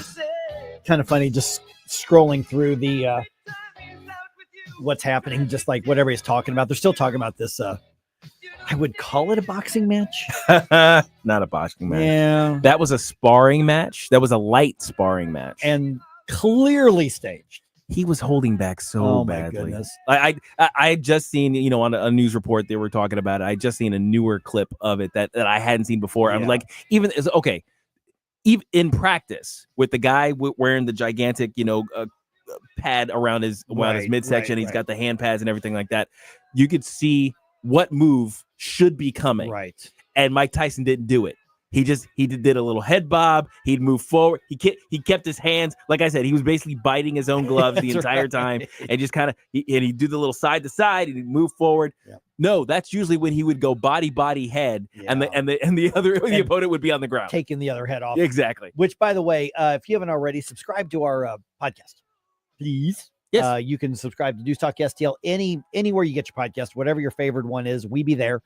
You can also subscribe just to the show if you want, and you can get those conversations like we just had with Corey DeAngelis there. Okay, so combat sports in the news in a big way. One, with the Mike Tyson, Jake Paul nonsense, clearly staged, whatever that was. And then there's the UFC that had another one of their big shows. Oh, yeah. And Donald Trump shows up. Yep, with his entourage of famous folks. I mean, some of the responses on Twitter were very much like Kamala Harris could never. Joe Biden could never. No. You know what I mean? They're not cultural icons the way this guy is, and actually all the people that he surrounded himself with as well. Yeah. So, and you mentioned Trump coming up, and a listener on Rumble commented about a WASP concert that I guess was over the weekend. Oh, okay. And I'm not that familiar with WASP. I'm sure you are. Oh, yeah, absolutely. It's an interesting story. Yeah. All of their stuff on stage was all Trump signs and everything. Really? Really? Okay. So I did not know that. I have got to look that up. So WASP back in the 80s was like the early version of like death metal. Now you play them now and it sounds kind of like hair metal, just a little harder. But Blackie Lawless, who's the singer, the face of that, he was like, I mean, I was in chapel services where they were preaching against him and WASP, in addition to like literally like Kiss and all these bands. They were literally preaching us against it. Don't go to legalistic things. That's their thing. And his vocals were pretty. No, Gabe found it. There it is. Oh, okay. There it is. Okay, Blackie Lawless became a Christian a number of years ago. And it appears to be a very sincere conversion. So it's affected everything. He has changed. And now, first of all, you can make an argument that the whole MAGA and Christianity, I do not think one definitely relates to the other. And I don't want to get into that. One's political, one's religious. And I don't think there's anything inherently Christian about MAGA at all. But that's interesting because Blackie Lawless is now like not the scary person who like, who's worse, Ozzy Osbourne or Black? So now he's the guy who is like reflective, and you see his conversations that he has, because I follow a bunch of these like metal Facebook pages and whatnot. But yeah, that's interesting. That's fascinating. And okay, so that, and then you look at like the UFC. Oh yeah, thing. The champion John Jones wins the championship again. Which first of all, how freaking old is John Jones? Seriously? Still fighting after all these years? I didn't know he hadn't retired. I thought he had. I thought he'd retired like literally to like Social Security. But he wins, and then he gets up and does the Trump dance. Yes, right in front of Trump, which has become another sort of sports icon thing. Even people in the NFL are doing. Apparently, a bunch of football players did it in the NFL, which I can tell you I did not see because I don't watch it. But then John Jones gets that belt and climbs out of the ring and goes over and hands the belt to Donald Trump. Yeah, with a bow. Yeah. it's kind of it's like, thanks, sir. Okay, so everything about this is defying every stereotype the left wants us to have. John Jones is 37, by the way. By combat sports, that's ancient. That's ancient. It is. I mean, to be fighting at that level. Yeah. Holy crap. I mean, phenomenal fighter. I guess they finally got his personal stuff figured out. John Bones Jones, I mean, great mixed martial artist. But from the moment that Trump, and it was Trump and Dana White came out of that tunnel first. Yes. And then, Elon Musk is back there. And then right in the middle, there's his little speaker, Mike Johnson. Bespeckled, clean cut dude in the suit. It's kind of funny. So it looks like basically he's the scared to death parole officer around all these other guys. And they come out, and that place went crazy. Absolutely crazy. I mean, nuts. standing O the entire time. Yeah. And I don't think that you necessarily had an arena full of Republicans. Yeah, in New York City. They were going nuts for the people who were coming out there. And it was funny. At one point, I just watched the video again. Mike Johnson tried to do the double pistol wink. Oh, yeah, I saw that. Yeah, like, dude, stop. Just be glad that the cool kids are letting you walk to the ring. At least he didn't wink at anybody. No, he kind of did the double pistol thing. Double pistol. No, double pistol point. Don't do that. You know, and I like Mike Johnson, but I'm like, come on, man. Just be that doesn't glad. seem to be his Just lane. be glad you're not at the kids' table. Yeah. For this one. I'm relatively cool for a nerd. I'll say that, but I'm not that cool that I could come out of the tunnel surrounded by those guys and do a pistol point at anybody. Kid Rock was there too. I'm just happy to be there. Yes. Yeah, Kid Rock. By the way, he ended up sitting in the section. Right. So which I haven't heard yet. Has anybody heard what cabinet position Kid Rock's going to be appointed to? I mean, why not at this point, right? Everybody's getting one. I mean, why not? Yeah, I mean he should be part of the administration at some point. So what's he going to be the director of? Department of pretty rocky music, I guess. I heard somebody say that, or maybe it was him. I don't know. Somebody say, he goes, I'm going to be the secretary of the liquor cabinet. Well, given the picture the one picture that I saw kind of circulated of him sitting in the same section as all the other guys, he was basically shotgunning a beer. So yeah, I mean, I guess that makes sense. Yeah. What a weird. I mean, it was weird in a fun way kind of weekend. Yes. You know, absolutely. I mean, just listen, enjoy listen, Maggie, you won. Mm-hmm. I mean, enjoy your moment, man. You know, and then do your Trump dance, do whatever you want. This is a long victory lap. And I kind of like it. Yeah, so do I.